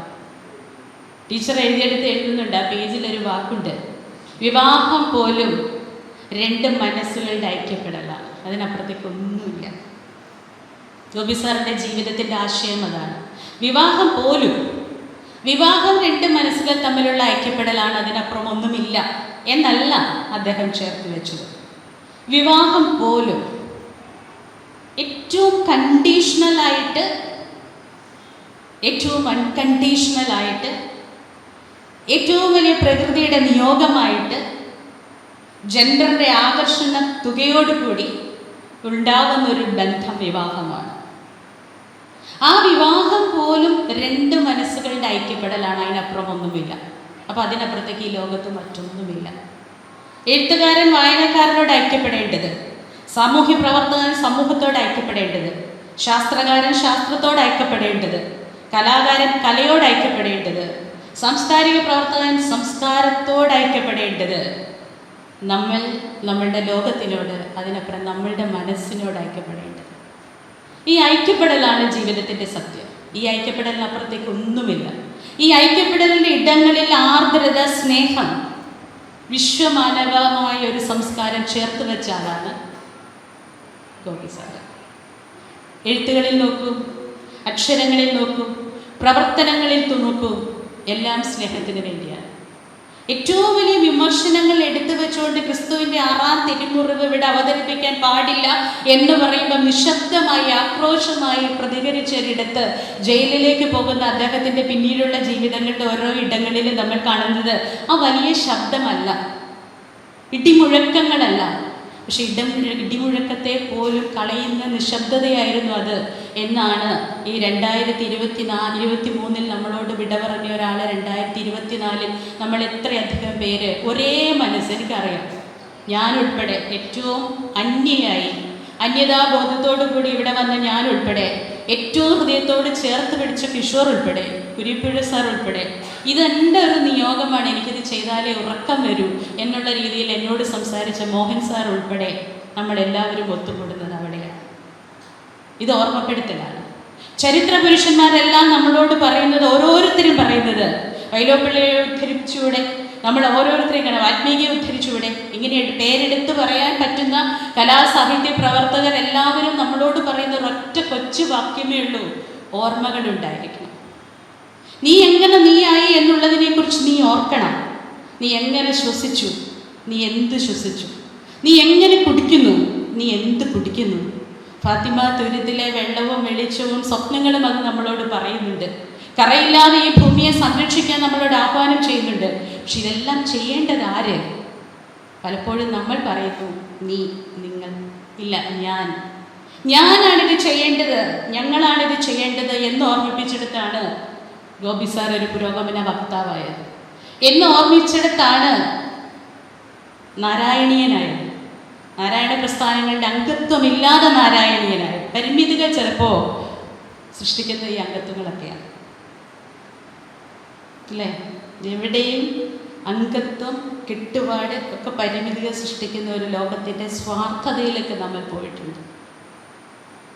സെൽഫ് സെൻറ്റേർഡ് ആയിട്ടുള്ള കൂടാരങ്ങളിലേക്ക് നമ്മൾ ഇറങ്ങിപ്പോയിട്ടുണ്ട്, ആയിപ്പോയിട്ടുണ്ട്. നമ്മളുടെ ദോഷമല്ല, കാലം എങ്ങനെയോ എത്തിച്ചെത്തിച്ച് കൊണ്ടുവന്നൊരു ദോഷമാണ്. ഇതിനെ പൊട്ടിച്ച് പുറത്തേക്ക് വരാൻ നമുക്ക് കഴിയണം എന്നുള്ളതാണ് ഇന്ത്യ ഇന്ന് നമ്മളോട് കാണിച്ചു തരുന്നത്. അതുകൊണ്ടാണ് ഏറ്റവും പ്രബുദ്ധമായ കേരളത്തിൻ്റെ നിലപാടുകൾ തെറ്റിപ്പോകുമ്പോൾ, കേരളത്തിൻ്റെ തീരുമാനങ്ങൾ തെറ്റിപ്പോകുമ്പോൾ, അക്ഷരാഭ്യാസത്തിൻ്റെ കുറവ് പോലുമുള്ള അസംസ്കൃതരെന്ന് തോന്നുന്ന ആൾക്കാരുടെ ഇടയിൽ ഏറ്റവും സംസ്കാര സമ്പന്നമായ തീരുമാനങ്ങളിലേക്ക് വരുന്നത്. കുരിപ്പുഴ സാറിൻ്റെ പ്രസംഗത്തിൽ നമ്മൾ അവസാനം എവിടെയോ ഹൃദയത്തിൽ മുള്ളു കൊണ്ട് വലിയുന്ന വേദനയോടെ, നിറയാൻ പോകുന്ന കണ്ണുകളോടെയാണ് അവസാന വരികൾ നമ്മൾ കേൾക്കുന്നത്, അല്ലേ? ആയിരുന്നോ? അല്ലേ? ഞാൻ അങ്ങനെ കേട്ടത്, കിഷോർ അങ്ങനെയാണ് കേട്ടത്, എനിക്ക് മനസ്സിലായി. അങ്ങനെയല്ലേ കേട്ടത്? എന്തുകൊണ്ടാണ്? ഒരുപാട് സ്വപ്നങ്ങളുടെ വലിയ പ്രതീക്ഷയുടെ പ്രബുദ്ധതയിലുള്ളൊരു നാടാണ് കേരളം. അവിടെ അതിന് മങ്ങലേൽക്കുന്നുണ്ട്, അവിടെ അതിന് കുറവ് വരുന്നുണ്ട്. എന്താണ് കാരണം? ഒറ്റ കാരണമേ ഉള്ളൂ. അങ്ങനെയാണ് കേരളം എന്നുള്ളതിനൊരു കാരണമേ ഉള്ളൂ: മാനവികത. അതുകൊണ്ടാണ് ശ്രീനാരായണ ഗുരു കേരളത്തിൽ നിന്നുള്ള ഒരാളായത്. അതുകൊണ്ടാണ് സ്നേഹഗായൻ കുമാരനാശാൻ കേരളത്തിൽ നിന്നൊരാളാവുന്നത്. അതുകൊണ്ടാണ് കാലവയ്യാതായപ്പോഴും സമൂഹത്തിന് വേണ്ടി നാടക പ്രവർത്തനങ്ങൾക്ക് വേണ്ടി എന്ന് പറയുന്ന തൊപ്പിൽ ഭാസി സാർ ഇന്നും നമ്മളുടെ വീരപുരുഷനായി ആ പേര് കേൾക്കുമ്പോൾ തന്നെ നമ്മളൊന്ന് സടകുടഞ്ഞ് എഴുന്നേൽക്കുന്ന ഇടങ്ങളിലൊക്കെ വരുന്നത്. അതുകൊണ്ടാണ് ഇവരെല്ലാവരും, നമ്മളെല്ലാവരും കിഷോറിനെ പോലെ, ഈ കിഷോറിൻ്റെയൊക്കെ ഒരു കണ്ടീഷണലായിട്ട് സ്വഭാവമൊക്കെ എനിക്ക് നന്നായി അറിയട്ടെ. ഇവിടെ വരെ വരണമെങ്കിൽ ഇല്ലെങ്കിൽ ബഹുക്കുഴി മടിയാനായിട്ട് അഭിനയിക്കും. എനിക്ക് വയ്യ എന്നങ്ങ് പറയും, ഭയങ്കര കാർക്കശ്യത്തോടെ പറയും. പക്ഷെ ഇതിനെല്ലാം അപ്പുറത്തേക്ക് ഒരു സാംസ്കാരിക പ്രവർത്തകൻ എന്ന് നമുക്ക് തോന്നുമ്പോൾ, നമ്മളെ സ്വയം വിലയിരുത്തുമ്പോൾ, നമ്മൾ ആരാണെന്ന് നമ്മൾ സ്വയം ചേർക്കുന്നിടത്ത് നമുക്ക് ചില തോന്നലുകളുണ്ട്. അത് ശരിയാണ്. അതുതന്നെയാണ് ഗോപി സാർ എഴുതിയത്, മനസ്സിൻ്റെ ഐക്യപ്പെടൽ. മനസ്സിൻ്റെ ഐക്യപ്പെടൽ എന്നാണ് ഗോപി സാർ എഴുതിയത്, വ്യക്തികളുടെ ഐക്യപ്പെടൽ എന്നല്ല എഴുതിയത്. വ്യക്തികൾക്ക് ഒരുപാട് കെട്ടുപാടുകൾ വരും. വ്യക്തി ജീവിതത്തിൻ്റെ പെരിഫറലായിട്ടുള്ള ഇടങ്ങളിലേക്ക് എത്തുമ്പോൾ നമ്മൾ ഒരുപാട് കെട്ടുപാടുകളിലേക്ക് പോകും. പക്ഷെ അതിൽ നിന്ന് ഇറങ്ങി മനസ്സിലേക്ക് നമ്മളങ്ങ് ഇറങ്ങുമ്പോൾ അത് വളരെ വിശാലമായതും ഏറ്റവും സ്വകാര്യമായതും ഏറ്റവും തീക്ഷ്ണമായതുമായ ഒരിടമെത്തും. അവിടെ നമുക്ക് നമ്മളോട് കള്ളത്തരം കാണിക്കാൻ പറ്റില്ല. ഞാൻ ആരാണ് എന്നുള്ള കൃത്യമായ ബോധ്യം ഞാൻ എൻ്റെ ഹൃദയത്തിലേക്ക് മനസ്സിലേക്ക് ഇറങ്ങുമ്പോൾ എനിക്കുണ്ടാകുന്നുണ്ട്. ഈ ബോധ്യത്തിൽ നിന്ന് നമ്മൾ പൂർണ്ണരാവണം. ഈ ബോധ്യത്തെ ഞാൻ ചുരുങ്ങി ഞാൻ ഇല്ലാതായി എന്ന് പറയുന്നിടത്തല്ല, ഈ ബോധ്യത്തിൽ നിന്ന് നമ്മൾ പൂർണ്ണരായി മാറണം. ഈ ബോധ്യത്തിൽ നിന്ന് നമ്മൾ പൂർണ്ണനാവുന്നു എന്നുള്ളിടത്താണ് നമ്മളുടെ നിശബ്ദതകൾ പോലും നമ്മുടെ ശൂന്യതയിൽ വലിയ ശബ്ദങ്ങളായി പ്രകമ്പനങ്ങൾ സൃഷ്ടിക്കുന്നത്. അതിൻ്റെ ഉദാഹരണമാണ് ഗോപി സാർ. അതിൻ്റെ ഉദാഹരണമാണ് മുമ്പിലിരിക്കുന്ന സ്ത്രീ. അടുത്ത കാലങ്ങളിൽ ഞാൻ പല ഇതുപോലെ അനുസ്മരണ യോഗത്തിൽ പോയി, ഇന്നസെൻ്റ് അംഗങ്ങളുടെ ഉൾപ്പെടെയുള്ള അനുസ്മരണ യോഗങ്ങളിൽ പോയി. ഭാര്യമാർ ഇടതടവില്ലാതെ കണ്ണീർ പൊഴിച്ചുകൊണ്ടിരുന്നു. സ്നേഹം കൂടുതൽ കൊണ്ടാണ് നമ്മൾക്കത് മനസ്സിലാകും, ആ അവസരം നമുക്ക് മനസ്സിലാവും. പക്ഷേ ഞാൻ കല്ലറ ഗോപിയുടെ ഭാര്യയാണ് എന്ന് പറഞ്ഞൊരു എനിക്ക് മനസ്സിലാവുന്നുണ്ട്, ടീച്ചറിന് എനിക്ക് മനസ്സിലാവുന്നുണ്ട്. ആ ഒരു സഹയാത്ര കൊടുത്തിരിക്കുന്ന കരുത്തിൻ്റെ ഈടുകൾ തുല്യത, നീ എൻ്റെ പങ്കാളിയാണ് എന്ന് പറഞ്ഞുകൊണ്ട് കൊടുത്തിരിക്കുന്ന തുല്യതയുടെ വലിപ്പം, തുല്യതയുടെ നിറവ്, അതാണ് കരുത്ത്. അത് സ്നേഹാർദ്രമായി അദ്ദേഹം അവർക്ക് മാത്രം നൽകുന്നതല്ല, കല്ലറക്കാർക്ക് നൽകുന്നതാണ്, മലയാളിക്ക് നൽകുന്നതാണ്, ഈ ലോക മാനവ സംസ്കാരത്തിന് നൽകുന്നതാണ്. ഈ ഈടുറപ്പിന്മേൽ ഉത്തരവാദിത്വങ്ങളെ കരിപിടിപ്പിച്ചുകൊണ്ട് ഏറ്റവും ശുദ്ധമായ വെണ്ണയൊഴിച്ച് നെയ്യൊഴിച്ച് നൽകിക്കൊണ്ട് ദീപ്തമാക്കിക്കൊണ്ട് നമുക്ക് മുന്നോട്ട് പോകാൻ കഴിയുന്നത് മാത്രമാണ് ഈ ലോകത്തിൻ്റെ നന്മയെ ചേർത്ത് നിർത്താൻ, ലോകത്തിൻ്റെ മാനവികതയെ ചേർത്ത് നിർത്താൻ, ലോകത്തെ സ്നേഹം ചേർത്ത് നിർത്താൻ, ലോകത്തിൽ ഇനിയും മനുഷ്യൻ അവശേഷിക്കുന്നു എന്ന് ഉറക്കെ പറയാനുള്ള നമ്മളുടെ കാരുണ്യവും കരുത്തും അതുതന്നെയാണെന്ന് ഓർമ്മിപ്പിച്ചുകൊണ്ട് ഈ വലിയ വേദിയിൽ ഇതൊരു തീർച്ചയായിട്ടും മനസ്സിന് ഇപ്പോൾ ഒരുപാട് നിങ്ങൾ കാണുന്നുണ്ടാവും, യൂട്യൂബ് അല്ലാതെയും ഒക്കെ എവിടേക്കോ എന്തൊക്കെയോ പറയേണ്ട അവസരങ്ങളിൽ എന്ന് പറയുന്ന രീതിയിൽ ഞാൻ പറയുന്നുണ്ട്. ഇവിടെ പ്രസിഡന്റ് എൻ്റെ പേര് പോലും അറിയില്ല, പക്ഷെ അദ്ദേഹം പറഞ്ഞു എനിക്ക് ഏറ്റവും ഇഷ്ടപ്പെട്ടത് യൂട്യൂബിലൊക്കെ കണ്ട പ്രസംഗങ്ങളാണ് ഇലക്ഷൻ കാലത്തൊന്നൊക്കെ. എന്തൊക്കെയോ ഇങ്ങനെ സംഭവിച്ചു പോകുന്നു, എവിടേക്കോ നമ്മൾ എത്തപ്പെടുന്നു. പക്ഷേ ഇവിടം എനിക്ക് വളരെ മനസ്സിന് ആത്മസംതൃപ്തി നൽകുന്ന ഒരിടമായി മാറുന്നുണ്ട്. ഗോപി സാറിൻ്റെ ദീപ്തമായ ആ വ്യക്തിത്വവും അതിനനുകമ്പ പറയുന്ന അതിനോടൊപ്പം നിൽക്കുന്ന നിങ്ങളുടെ സ്നേഹാർദ്രമായ ഇടങ്ങളും അതെനിക്കും സ്വന്തമാക്കി തന്നതിനുള്ള നന്ദിയും കൂടി അറിയിച്ചുകൊണ്ട് ഈ വേദിയിലെ നല്ല നിമിഷങ്ങൾക്ക് ഏറ്റവും വലിയ കരുത്തിൻ്റെ ഇടമായി എനിക്കും ഭാവിക്കുന്ന ഒരിടത്തെക്കുറിച്ച് എന്നും നന്മയോടെ സ്നേഹത്തോടെ ഓർത്തുകൊണ്ട് നിർത്തുന്നു. നമസ്കാരം. ബഹുമാനപ്പെട്ട അധ്യക്ഷൻ, ഉദ്ഘാടകൻ, ഈ സീരിയൽ നടൻ നടി എന്ന് പറയുന്നതിന് അപ്പുറത്ത് വിരളിൽ എണ്ണാവുന്ന കുറച്ച് വായിക്കുകയും പഠിക്കുകയും ചെയ്യുന്ന ആൾക്കാരിൽ പ്രമുഖ എൻ്റെ സഹപ്രവർത്തക ഗായത്രി നാട്യവൈഭവങ്ങളെ കവിത ചൊല്ലി തിരസ്കരിക്കുന്ന കേരളത്തിൻ്റെ പ്രിയ കവി ഗുരുപുഴ, വേദിയിലിരിക്കുന്ന മറ്റ് അതിഥികൾ, ചേച്ചി, ഒരു നാട് നമുക്ക് പ്രിയപ്പെട്ടതാകുന്നത് എങ്ങനെയാണ്? എൻ്റെ സ്ഥലം, ഞാൻ കുറച്ച് ഇമോഷണലായി പോയി, ക്ഷമിക്കണം. ഞാൻ പഠിച്ച സ്ഥലം അല്ലെങ്കിൽ എൻ്റെ പ്രവർത്തി ചെയ്യുന്ന സ്ഥലം എന്നൊന്നുമല്ലാതെ ഒരു നാട് വെച്ചാൽ കല്ലറയെന്നല്ല, ഒരു ജില്ല, ഒരു കോട്ടയം എന്ന് പറയുന്ന ജില്ല തന്നെ എനിക്ക് ഏറ്റവും പ്രിയപ്പെട്ടത് അല്ലെങ്കിൽ വേണ്ടപ്പെട്ടതായത് ഗോപി സാർ ഉള്ളതുകൊണ്ട്, ഉണ്ടായിരുന്നുകൊണ്ടല്ല, ഉള്ളതുകൊണ്ട്. എനിക്ക് 19 വയസ്സുള്ളപ്പോഴാണ്, ഒരു 6ാം ക്ലാസ് ഗവൺമെൻറ് പഠിക്കുമ്പോഴാണ് ചേച്ചിയില്ലാത്ത സാറ് ആദ്യം ഞങ്ങളുടെ സ്ഥാപനത്തിലും വീട്ടിലും വരുന്നത്. 1-2 വർഷമായതിനു ശേഷം എനിക്ക് 1-2 വർഷം ആയിട്ടില്ല, അതിനകത്ത് തന്നെ ചേച്ചിയും വന്നു. അന്ന് തൊട്ട് ഇതുവരെയും ആരോട് ചോദിച്ചാലും ഞങ്ങൾ 2 പേരാണ്, എനിക്കൊരു ചേട്ടനും കൂടി. എൻ്റെ അനിയന്മാര എന്ന് പറഞ്ഞാണ് ഞങ്ങൾ വളർന്നത്. സാറിനെ എപ്പോഴും നമ്മൾ ഓർമ്മിക്കാൻ, അല്ലെങ്കിൽ തിരുവനന്തപുരത്തിരിക്കുമ്പോൾ ഓർമ്മിക്കുന്ന ഒരു കാര്യം, സാറിൻ്റെ ഒരു കാരണവശാലും സാറിനെ ദേഷ്യപ്പെട്ട് ഞാൻ ഇതുവരെ കണ്ടിട്ടില്ല. പറയാനുള്ളത് ചിരിച്ചു പറയും, അതിലെല്ലാം ഉണ്ടാവും. കിച്ചാന്നാണ് എന്നെ വിളിക്കുക വേണ്ടപ്പെട്ടവർ. കിച്ചാന്നുള്ള നന്നായിട്ടുണ്ട്, കിച്ചാത് പോരായിരുന്നു എന്ന് രണ്ട് രീതിയിൽ പറയുമ്പോഴും സാറിൻ്റെ മുഖം ഒന്ന് തന്നെയായിരുന്നു. ഞാൻ വളർന്നത്, ഞാൻ ഉദ്ദേശിക്കുന്നത് എൻ്റെ വളർച്ച എന്ന് പറയുന്നത് എൻ്റെ പ്രായം കൊണ്ടുള്ള വളർച്ചയിൽ ഞാൻ അറിഞ്ഞിരുന്നില്ല. എൻ്റെ 6ാം ക്ലാസ് കഴിഞ്ഞതിൽ 47 48 ആയത് ഞാൻ അറിഞ്ഞിരുന്നില്ല. അതിന് പ്രധാന കാരണം ഗോപി സാറിനെ പോലുള്ള ഒരാൾ. ഞങ്ങളുടെ നാട്ടിലെ ഈ നാടക ഉത്സവങ്ങൾ സംഘടിപ്പിക്കും, നാടക മത്സരങ്ങൾ. അപ്പോൾ ഇടതുപക്ഷ പ്രസ്ഥാനത്തിൻ്റെ പ്രവർത്തകനായിരുന്നു ഞാനും എൻ്റെ കുടുംബവുമെല്ലാം. അപ്പോൾ നാടക മത്സരങ്ങളിലും അങ്ങനൊരു, എനിക്ക് തോന്നുന്നു നല്ല നാടകങ്ങൾ കളിക്കുന്നത് എപ്പോഴും ഇടത് സംഘടനകളുടെ പിൻബലമുള്ള നാടക സമിതിയിലായിരിക്കും. അപ്പോൾ നാടക മത്സരങ്ങൾ നടക്കുമ്പോൾ ക്ലബിൻ്റെ മത്സരങ്ങളല്ലാതെ ഈ ബ്ലോക്ക് തലത്തിലൊക്കെ മത്സരങ്ങൾ വരുമ്പോൾ ഒരു തവണ സാറായിരുന്നു judge, one of the judges. അപ്പോൾ അതിൽ നാടകം 1ാം സമ്മാനവും നല്ല നടൻ ഞാനുമായി. അപ്പോൾ നാട്ടിൽ മുഴുവൻ ഇങ്ങനെ പോസ്റ്റർ വന്നു, അച്ഛൻ സംഘാടകൻ. സാറാ ഞങ്ങളുടെ കോളേജിലാണല്ലോ പഠിപ്പിക്കുന്നത്, അതുകൊണ്ട് വേലക്കാരൻ ജഡ്ജി, മകൻ നല്ല നടൻ.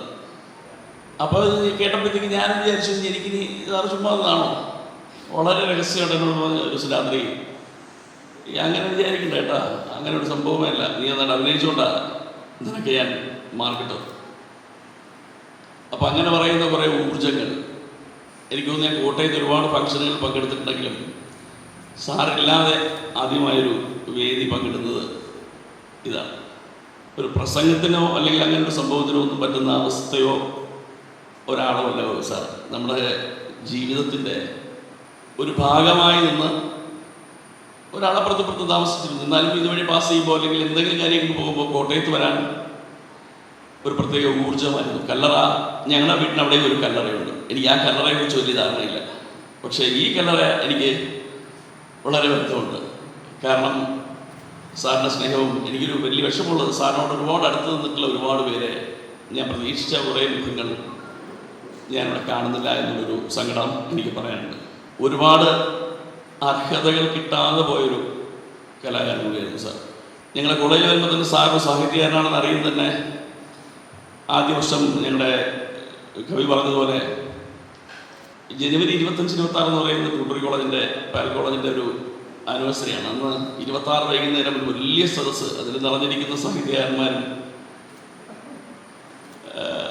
അതിനവസാനം ഒരു കലാപരിപാടി അധ്യാപകരും വിദ്യാർത്ഥികളും ചേർന്നുള്ള, പുറത്തൊന്നും പരിപാടി ഉണ്ടാവില്ല, അവിടെ ഉള്ളവർ തന്നെ. അതൊരു വളരെ മോശമല്ലാത്ത ഒരു പരിപാടി തന്നെയായിരിക്കും. നാടകങ്ങൾ സംഘടിപ്പിക്കാറുണ്ട്. അപ്പോൾ അതിലുണ്ടായിരുന്ന ഒരു നാടകം, സാർ വന്ന വർഷം സാറിനെ കുറിച്ച് എനിക്ക് ഞാൻ കൊച്ചാണ്, അച്ഛനും അറിയില്ലാതിരുന്നൊരു സമയത്ത് ഒരു 1.5 മാസം കൊണ്ടൊരു നാടകം എഴുതി. ആ നാടകത്തിൻ്റെ പേരാണ് ഞാൻ ആ പുസ്തകത്തിൽ എഴുതിയത്, ശ്രാവണ പൂക്കൾ എന്ന് പറയുന്നൊരു നാടകം എഴുതി. ആ നാടിനെ എപ്പോഴും കൈയെടുത്തു. ഇംഗ്ലീഷ് പഠിപ്പിക്കാൻ ക്ലാസ്സിൽ കയറുമ്പോൾ ഈ ഓ ഹെൻറി കഥകൾ പഠിക്കാനുണ്ട്. ഓ ഹെൻറി കഥകളിൽ എല്ലാവർക്കും അറിയാവുന്നതുപോലെ എൻ്റെ അവസാനത്തെ നമുക്ക് പ്രതീക്ഷിക്കാൻ പറ്റാത്തൊരു ട്വിസ്റ്റ്, ഗിഫ്റ്റ് ഓഫ് ദി മെജറി ആയിരുന്നാലും ഇങ്ങനെ ഒരുപാട് പാഠങ്ങളാണ് ദ ലാസ്റ്റ് ലീഫ്. അതിൻ്റെയൊക്കെ അവസാനം നമുക്ക് പ്രതീക്ഷിക്കാൻ പറ്റാത്തൊരു ട്വിസ്റ്റ് ഉണ്ടാവും ഓഹൻ്റെ കഥയിൽ. ഇതിൽ അന്ന് മലയാളത്തിൽ ഇംഗ്ലീഷ് പറഞ്ഞിട്ട് മലയാളത്തിലേക്ക് ട്രാൻസ്ലേറ്റ് ചെയ്ത് കൊടുത്താലേ കുട്ടിയൊക്കെ മനസ്സിലാവുള്ളൂ. ഇത് ഈ സീരിയൽ പോലെ അല്ലെങ്കിൽ അന്നത്തെ മനോരമ എഴുതുന്ന ഈ നമ്മുടെ കഥകൾ പോലെ പകുതിൻ്റെ സസ്പെൻസിൽ കൊണ്ട് സാർ നിർത്തും. പീരീഡിൻ്റെ അവസാനം വരെ പിടിച്ച് പോകുന്നിട്ട് ഈ സസ്പെൻസ് കട്ട് ചെയ്ത് വയ്ക്കും, എന്നിട്ട് പുറകെ പോകും. പിന്നെ പിള്ളേർ സാറിൻ്റെ പുറകെ ഓട്ടമാണ്. അത് പഠിപ്പിക്കുന്നത് നമുക്ക് ഒരു നാടകം കാണുന്നൊരു ഫീലുണ്ടാവും. ഇത് പഠിച്ചു കഴിഞ്ഞിട്ട് സാറ് അതിനെക്കുറിച്ചുള്ള എസ്സേയും ഇതും തരുമ്പോൾ നമ്മൾ ഓട്ടോമാറ്റിക്കലി അത് പഠിച്ചു കഴിഞ്ഞിരിക്കും. പിന്നെ വീട്ടിൽ പോയിരുന്നത് വായിക്കേണ്ട കാര്യമില്ല. അപ്പോൾ അധ്യാപകൻ എന്നുള്ള നിലയിൽ, എഴുത്തുകാരൻ എന്നുള്ള നിലയിൽ, ഇതിനൊക്കെ ഉപരി ഒരു വലിയ മനുഷ്യസ്നേഹി എന്നുള്ള നിലയിൽ സാർ മരിക്കില്ല എന്ന് ഞാൻ വിശ്വസിക്കുന്നു. രണ്ടുപേരും കവിത ചൊല്ലണമെന്ന് പറഞ്ഞിരുന്നു. ഞാൻ കവിത ചൊല്ലിച്ച കുറേ കാലമായി. എനിക്ക് സാർ ഉപകരിക്കുന്നു. ഞാൻ എഴുതി വെച്ച് വായിക്കില്ല, മറന്നു. എനിക്ക് തലച്ചോറിൻ്റെ പ്രശ്നമുണ്ട്. അപ്പോൾ ഓർമ്മയ്ക്ക് ചെറിയ പ്രശ്നമുണ്ട്. ചുമ്മാ എഴുതി വെച്ചു എന്നേ ഉള്ളൂ. തെറ്റിപ്പോണെങ്കിൽ ചോദിക്കുക. ഞാൻ ഈ വയലാറിനെ കുറിച്ച് ഏത് ചൊല്ലട്ടെ എന്ന് ആലോചിച്ചു. കവിയുടെ കവിത ചൊല്ലാന്ന് വിചാരിച്ചാൽ അത് എന്തിനു ചൊല്ലി ഞാൻ ചീത്തയായിട്ട് സാധാരണ ചൊല്ലും. അപ്പോൾ ഞാൻ വയലാറിനെ പഠിച്ചു. രാജഹംസം ചൊല്ലാം. എൻ്റെ കുറച്ച് വരികൾ. കയ്യിലൊരിന്ദ്രധനുസ്സുമായി കാറ്റത്ത് പെയ്യുവാൻ നിന്ന തുലാവർഷമേഘമേ, കമ്രനക്ഷത്ര രജനിയിൽ ഇന്നലെ കണ്ടുവോ നീ എൻ്റെ രാജഹംസത്തിനെ? കയ്യിലൊരിന്ദ്രധനുസ്സുമായി കാറ്റത്ത് പെയ്യുവാൻ നിന്ന തുലാവർഷമേഘമേ, കമ്രനക്ഷത്ര രജനിയിൽ കണ്ടുവോ ഇന്നലെ നീ എൻ്റെ രാജഹംസത്തിനെ? മൂകത നീലത്തിരശീല വീഴ്ത്തിയ ശോകാന്ത ജീവിത നാടകവേദിയിൽ ഈ പ്രപഞ്ചത്തിൻ മനോരാജ്യ സന്ദേശ ശില്പവുമായി വന്ന രാജഹംസത്തിനെ ഇറൻമിഴിയും നനഞ്ഞ ചിറകുമായി, ഇറൻമിഴിയും നനഞ്ഞ ചിറകുമായി ഈ വഴിയേ പോയ രാജഹംസത്തിനെ കണ്ണിന് മുൻപിൽ ചിതാധൂമവാളി പോൽ വന്നു നിൽക്കുന്ന തമോമയ രൂപമേ, മോഹമാത്മാവിൻ വലം കയ്യിൽ നൽകിയ ദാഹജലക്കുമ്പിൽ തട്ടിപ്പറിച്ചു നീ. അവസാനത്തെ 2 വരികൾ വയലാറിൻ്റെ പേഴ്സണൽ വരികളാണ്. ഞാൻ ഒരു വാക്ക് മാറ്റിക്കൊണ്ടേ എന്ന് വയലാറിനോട് ചോദിച്ചുകൊണ്ട് പറഞ്ഞത്. ഞാൻ എന്നെ നൽകാം തിരിച്ച്, ഞാൻ എന്നെ നൽകാം തിരിച്ച്, നീ എന്ന് കൊണ്ട് തരും എൻ്റെ ഗോപി സാറിനെ. ഓർമ്മ ചെപ്പുകളുടെ ഒരു നിറഞ്ഞ ചെപ്പ് തന്നെയായിരുന്നു. അതിൻ്റെ ഒരു തരികൾ എടുക്കാൻ നമുക്ക് കഴിയുമെങ്കിൽ എന്നും ആ ഓർമ്മച്ചെപ്പ് നമ്മുടെയൊക്കെ മനസ്സിൽ സൂക്ഷിക്കാൻ കഴിയുന്ന ചെപ്പായി തന്നെ നിൽക്കും.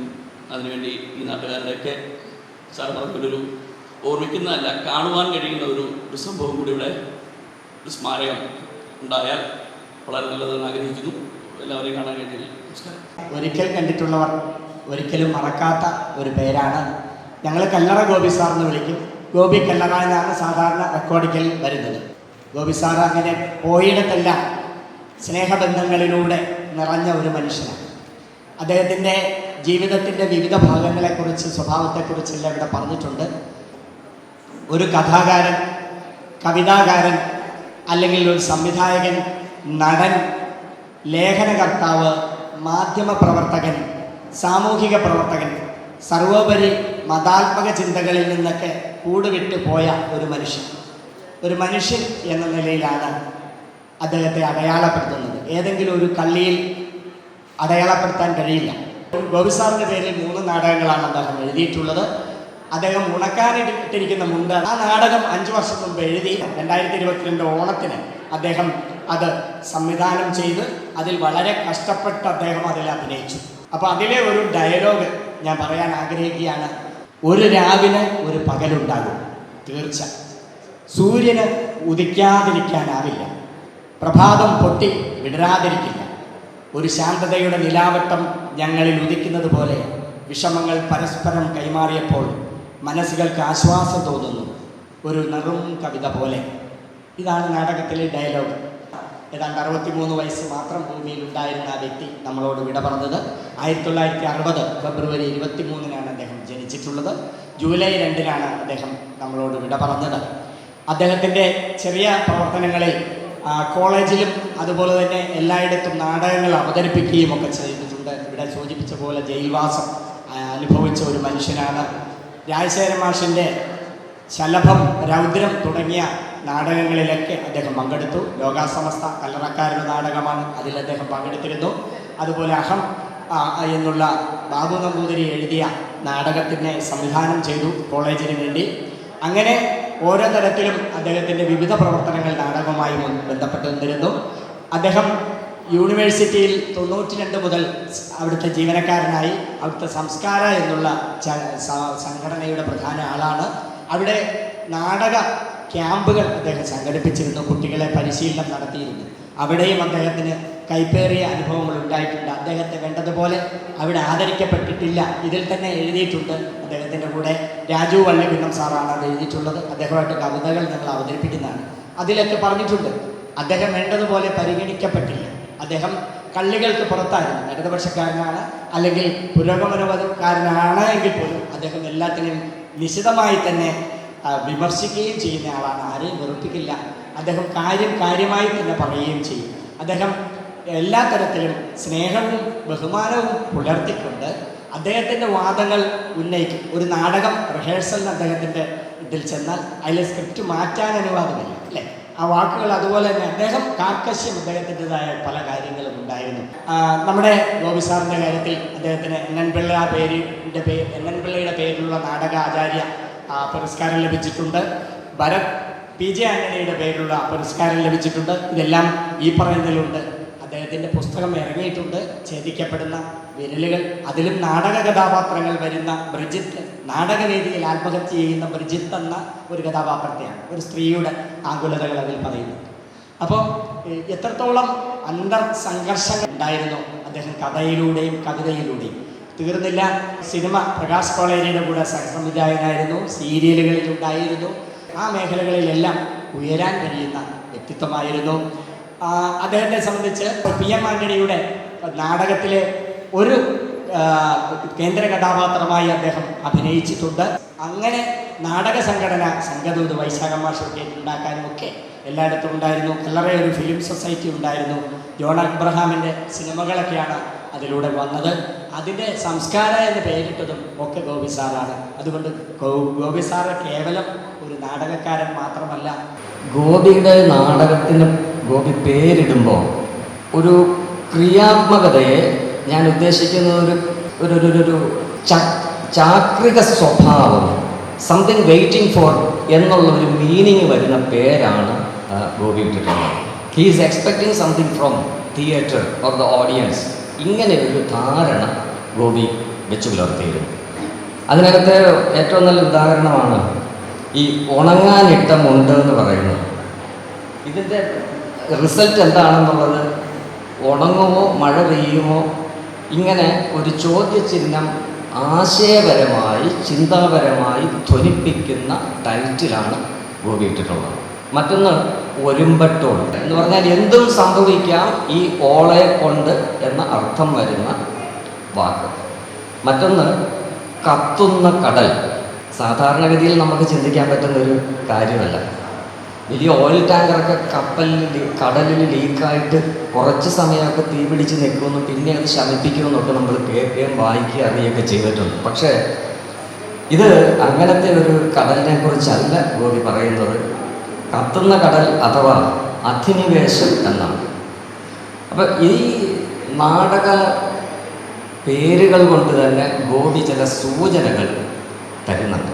പ്രിയപ്പെട്ട ഗോപി സാറിൻ്റെ ഓർമ്മയ്ക്ക് മുമ്പിൽ നാട്ടുകാർക്കും അദ്ദേഹവും ഞാൻ ശിരസാണ്. ഒരു പുസ്തകം ഇറങ്ങിയായിരുന്നു, ഇടത്തിറങ്ങിയ സീബ്രാന്ന് പേരുണ്ട്. അതിൽ നിന്ന് ഒരു ഗദ്യയോജന പച്ചില മെഞ്ഞ ഓരോ മരച്ചുവട്ടിലും തുറന്നിട്ട ഒരു വീടുണ്ട്. കാറ്റും മണവും കയറി ഇറങ്ങുന്ന പലകമറയില്ലാത്ത വീട്. ഓലമേഞ്ഞ മേൽക്കൂരയോളം ചോർന്നൊലിക്കാത്ത ചില്ലയാൽ പച്ചില മേഞ്ഞ വീട്.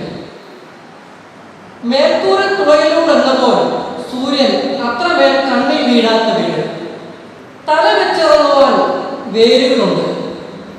പുരമേയുമ്പോൾ മീതെ വാരികൾ കെട്ടിയ കളത്തിലൂടെ നീരിട്ടൊഴുകുന്ന ആകാശവും പാറി പറക്കുന്ന കിളികളെയും മരം ഇല കൊഴിച്ച് തളിരിട്ട് പുരമേയുമ്പോഴും കാണാം.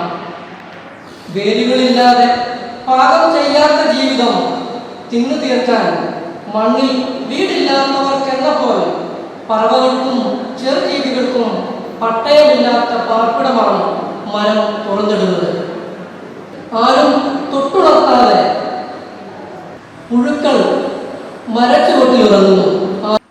വിത്തു പൊട്ടുന്ന വേദനയാ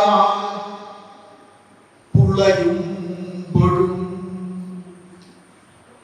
ഉള്ളിൽ പെയ്യുന്ന മഴയിരമ്പം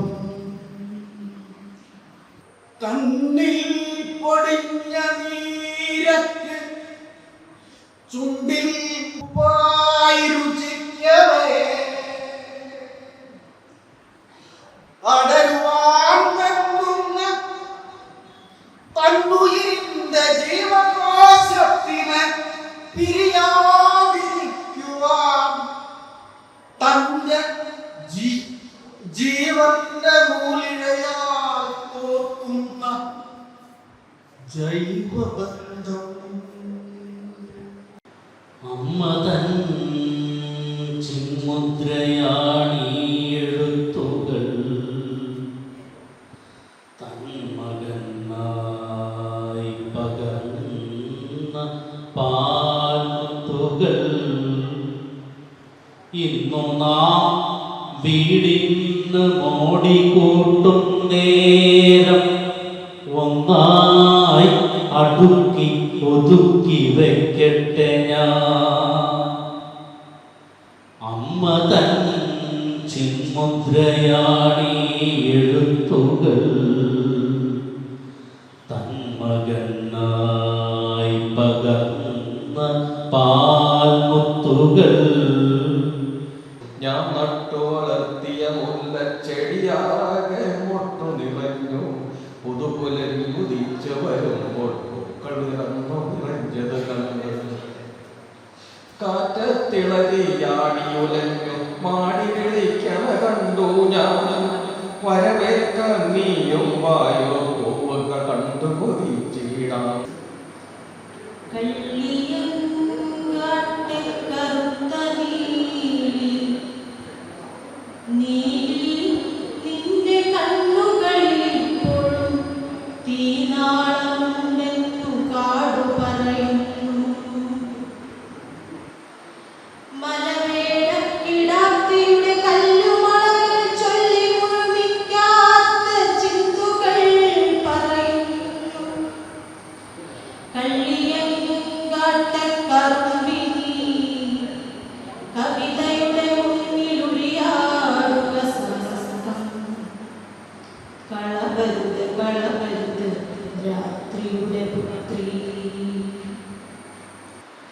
പാർവതിപുരം കഴിഞ്ഞിത്തിരി നടക്കവേ പാതയോരത്തു ഞാൻ കണ്ടു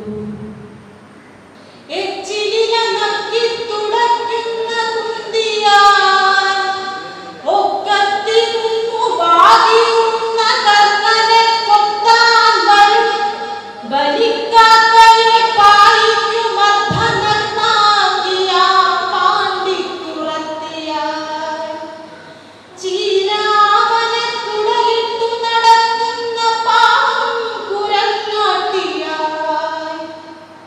നിന്നിൽ നിന്നു ഒഴിഞ്ഞുവോ കാന്താര കന്മദൻ സത്യത്തിരുമകളിൽ അങ്കോവടിക്കു തുയിർകത്തിന കരൾക്കുള്ളിലുയിരാർന്ന ചണ്ടി കള്ളിയങ്കാടു മറന്നുപോയോ നിന്റെ ഉള്ളലിവു പോൽ വന്നുദിക്കും നിലാവ് പീരാറ്റു നീരായ ചിന്തിച്ച പൈക്കളെ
ചീറുകുത്തിവരപ്പിന്റെ കാലത്ത് തമ്പുരാനില്ല വരമ്പേല് പോയി തമ്പുരാനില്ല വരമ്പേല് തെയ്യത്തിനെന്തോ താര തിത്തക തെയ്യത്തിനെന്തോ താര തെയ്യത്തിനെന്തോ താര തിത്തക തെയ്യത്തിനെന്തോ താര വെള്ളം ചവിട്ടി കുറച്ചൊരു കാലത്തും തമ്പുരാനില്ല വരമ്പേല് പോയി തമ്പുരാനില്ല വരമ്പേല് തെയ്യത്തിനെന്തോ താര തിത്തക തെയ്യത്തിനെന്തോ താര തെയ്യത്തിനെന്തോ താര തിത്തക തെയ്യത്തിനെന്തോ താര വിത്തുവായി വിതച്ചൊരു കാലത്തും തമ്പുരാനില്ല വരമ്പേല് പോയി തമ്പുരാനില്ല വരമ്പേല് തെയ്യത്തിനെന്തോ താര തിത്തക തെയ്യത്തിനെന്തോ താര തെയ്യത്തിനെന്തോ താര തിത്തക തെയ്യത്തിനെന്തോ താര എന്റെ ചന്ദ്രാതിരി കാവലിൽ നിന്നപ്പോ തമ്പുരാനില്ല വരമ്പേല് പോയി തമ്പുരാനില്ല വരമ്പേല് തെയ്യത്തിനെന്തോ താര തിത്തക തെയ്യത്തിനെന്തോ താര തെയ്യത്തിനെന്തോ താര തിത്തക തെയ്യത്തിനെന്തോ താര ഉണ്ടകം ചുണ്ടു പഴുക്കണ കാലത്തിലേ കൊയ്യാറായി തമ്പുരാനുണ്ട് വരമ്പേല് ഇപ്പൊ തമ്പുരാനുണ്ട് വരമ്പേല് തെയ്യത്തിനെന്തോ താര തിത്തക തെയ്യത്തിനെന്തോ താര തെയ്യത്തിനെന്തോ താര തിത്തക തെയ്യത്തിനെന്തോ താര 90,000 കൊടികൊണ്ടു നിന്നപ്പോഴേ കൊടയൂടി തമ്പുരാനുണ്ട് വരമ്പേല് ഇപ്പൊ തമ്പുരാനുണ്ട് വരമ്പേല് തെയ്യത്തിനെന്തോ താര തിത്തക തെയ്യത്തിനെന്തോ താര തെയ്യത്തിനെന്തോ താര തിത്തക തെയ്യത്തിനെന്തോ താര തമ്പുരാനെന്നെ കടിച്ചാളെ കണ്ടപ്പോ പമ്പരം പോലൊരു കണ്ണുരുട്ട് പോയി പമ്പരം പോലൊരു കണ്ണുരുട്ട് തെയ്യത്തിനെന്തോ താര തിത്തക തെയ്യത്തിനെന്തോ താര തെയ്യത്തിനെന്തോ താര തിത്തക തെയ്യത്തിനെന്തോ താര.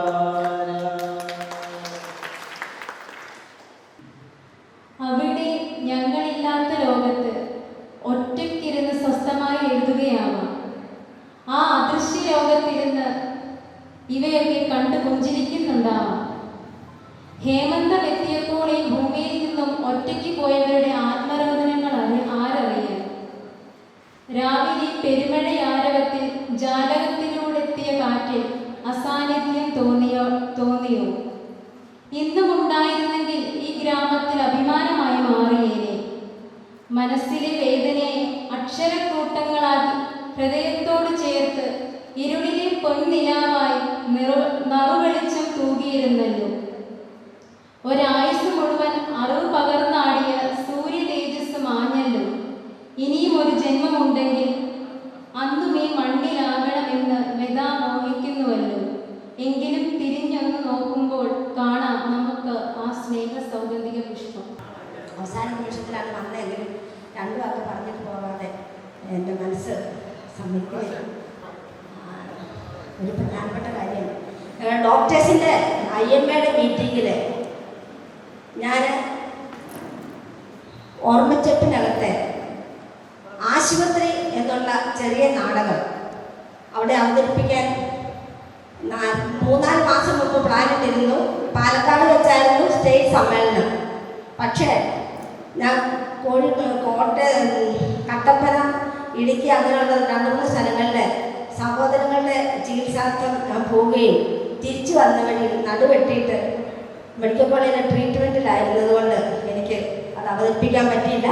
പക്ഷേ എങ്കിൽ പോലും ജോയിസാറിനറിയാം ഞങ്ങൾ അതിൻ്റെ തിരക്കഥകളും ബാക്കിയുള്ള കാര്യങ്ങളും ഇവിടെ എങ്ങനെ ആ ആശുപത്രി എന്നുള്ള നാടകം ഇവിടെ എങ്ങനെ അവതരിപ്പിക്കും, അങ്ങനെ അവതരിപ്പിക്കാമെന്നൊക്കെ പിന്നീട് പ്ലാൻ ഇടുന്നുണ്ട്. അത് മിക്കവാറും പ്രായാധിക്യമുള്ള വയോജനങ്ങളുടെ വേൾഡ് എൽഡേഴ്സ് ഡേ വരുന്നുണ്ട്. ആ അവസരത്തിൽ ഇവിടെ കല്ലറയിൽ ഈസ്റ്റ് ഇവിടെ അവതരിപ്പിക്കണമെന്നാണ് ഞാൻ ആഗ്രഹിച്ചുകൊണ്ടിരിക്കുന്നത്. അതിൻ്റെ വേറെ കുറേ പരിപാടികളൊക്കെ നടത്തിക്കൊണ്ടിരിക്കുകയാണ്. പല പല ആരോഗ്യ പുസ്തകങ്ങൾ ഉണ്ടെങ്കിലും അതിനകത്തുള്ള കവിതകൾ കിട്ടിയ അവസരത്തിൽ തന്നെ രാത്രിയിൽ 2 ദിവസം കൊണ്ട് ഞാൻ ആ പുസ്തകം മുഴുവൻ വായിച്ചു തീർത്തു. വായിക്കുന്ന സ്വഭാവമൊന്നും ഇല്ലാത്ത കൂട്ടത്തിലാണ്. എങ്കിൽ പോലും ഞാനെല്ലാം വായിച്ചു തീർത്തു. അന്നേരമാണ് ആശുപത്രി എന്നുള്ള നാടകം, പിന്നെ വേറെ എന്തോ ഒരു നാടകം എനിക്ക് ഓർമ്മ വരുന്നില്ല. അങ്ങനെ 2 നാടകങ്ങൾ, ചെറുക നാടകങ്ങൾ അവതരിപ്പിക്കാൻ ആഗ്രഹിക്കുന്നത്. അത് അക്ഷരമെല്ലാം എഴുതിയതിന് ശേഷം മാനേജറോട് വന്ന് അനുവാദം ചോദിക്കാം എന്നൊക്കെ പറഞ്ഞിരിക്കാൻ, പക്ഷെ നടന്നില്ല. അപ്പോൾ അവതരിപ്പിക്കാൻ ഏതായാലും ഇങ്ങനെയുള്ള ഒരു സംരംഭം, ഇതിൻ്റെ എത്രമാത്രം കഷ്ടപ്പെട്ടാണ് മോഹൻ സാറും മറ്റ് നമ്മുടെ കൽപ്പന സാറുമാർ എല്ലാവരും കൂടി ഇത് ഓർഗനൈസ്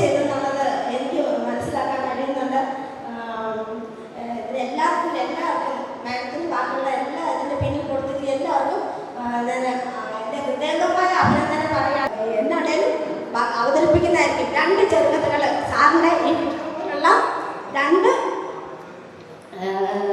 നാടകങ്ങൾ അതെ അത് അവതരിപ്പിക്കാൻ ആഗ്രഹിക്കുന്നുണ്ട്. ഒരെണ്ണത്തിൻ്റെ മുക്കാലും തന്നെ എഴുതി തീർത്തായിരുന്നു. ഇനി ഒരെണ്ണം കൂടി എഴുതണം. ഡോക്ടേഴ്സിൻ്റെ ഇടയിൽ മിക്കവാറും അവതരിപ്പിക്കും. അത് കൂടാതെയാണ് നമ്മൾ അവതരിപ്പിക്കുന്നത്. ഇത്രയും പറഞ്ഞുകൊണ്ട്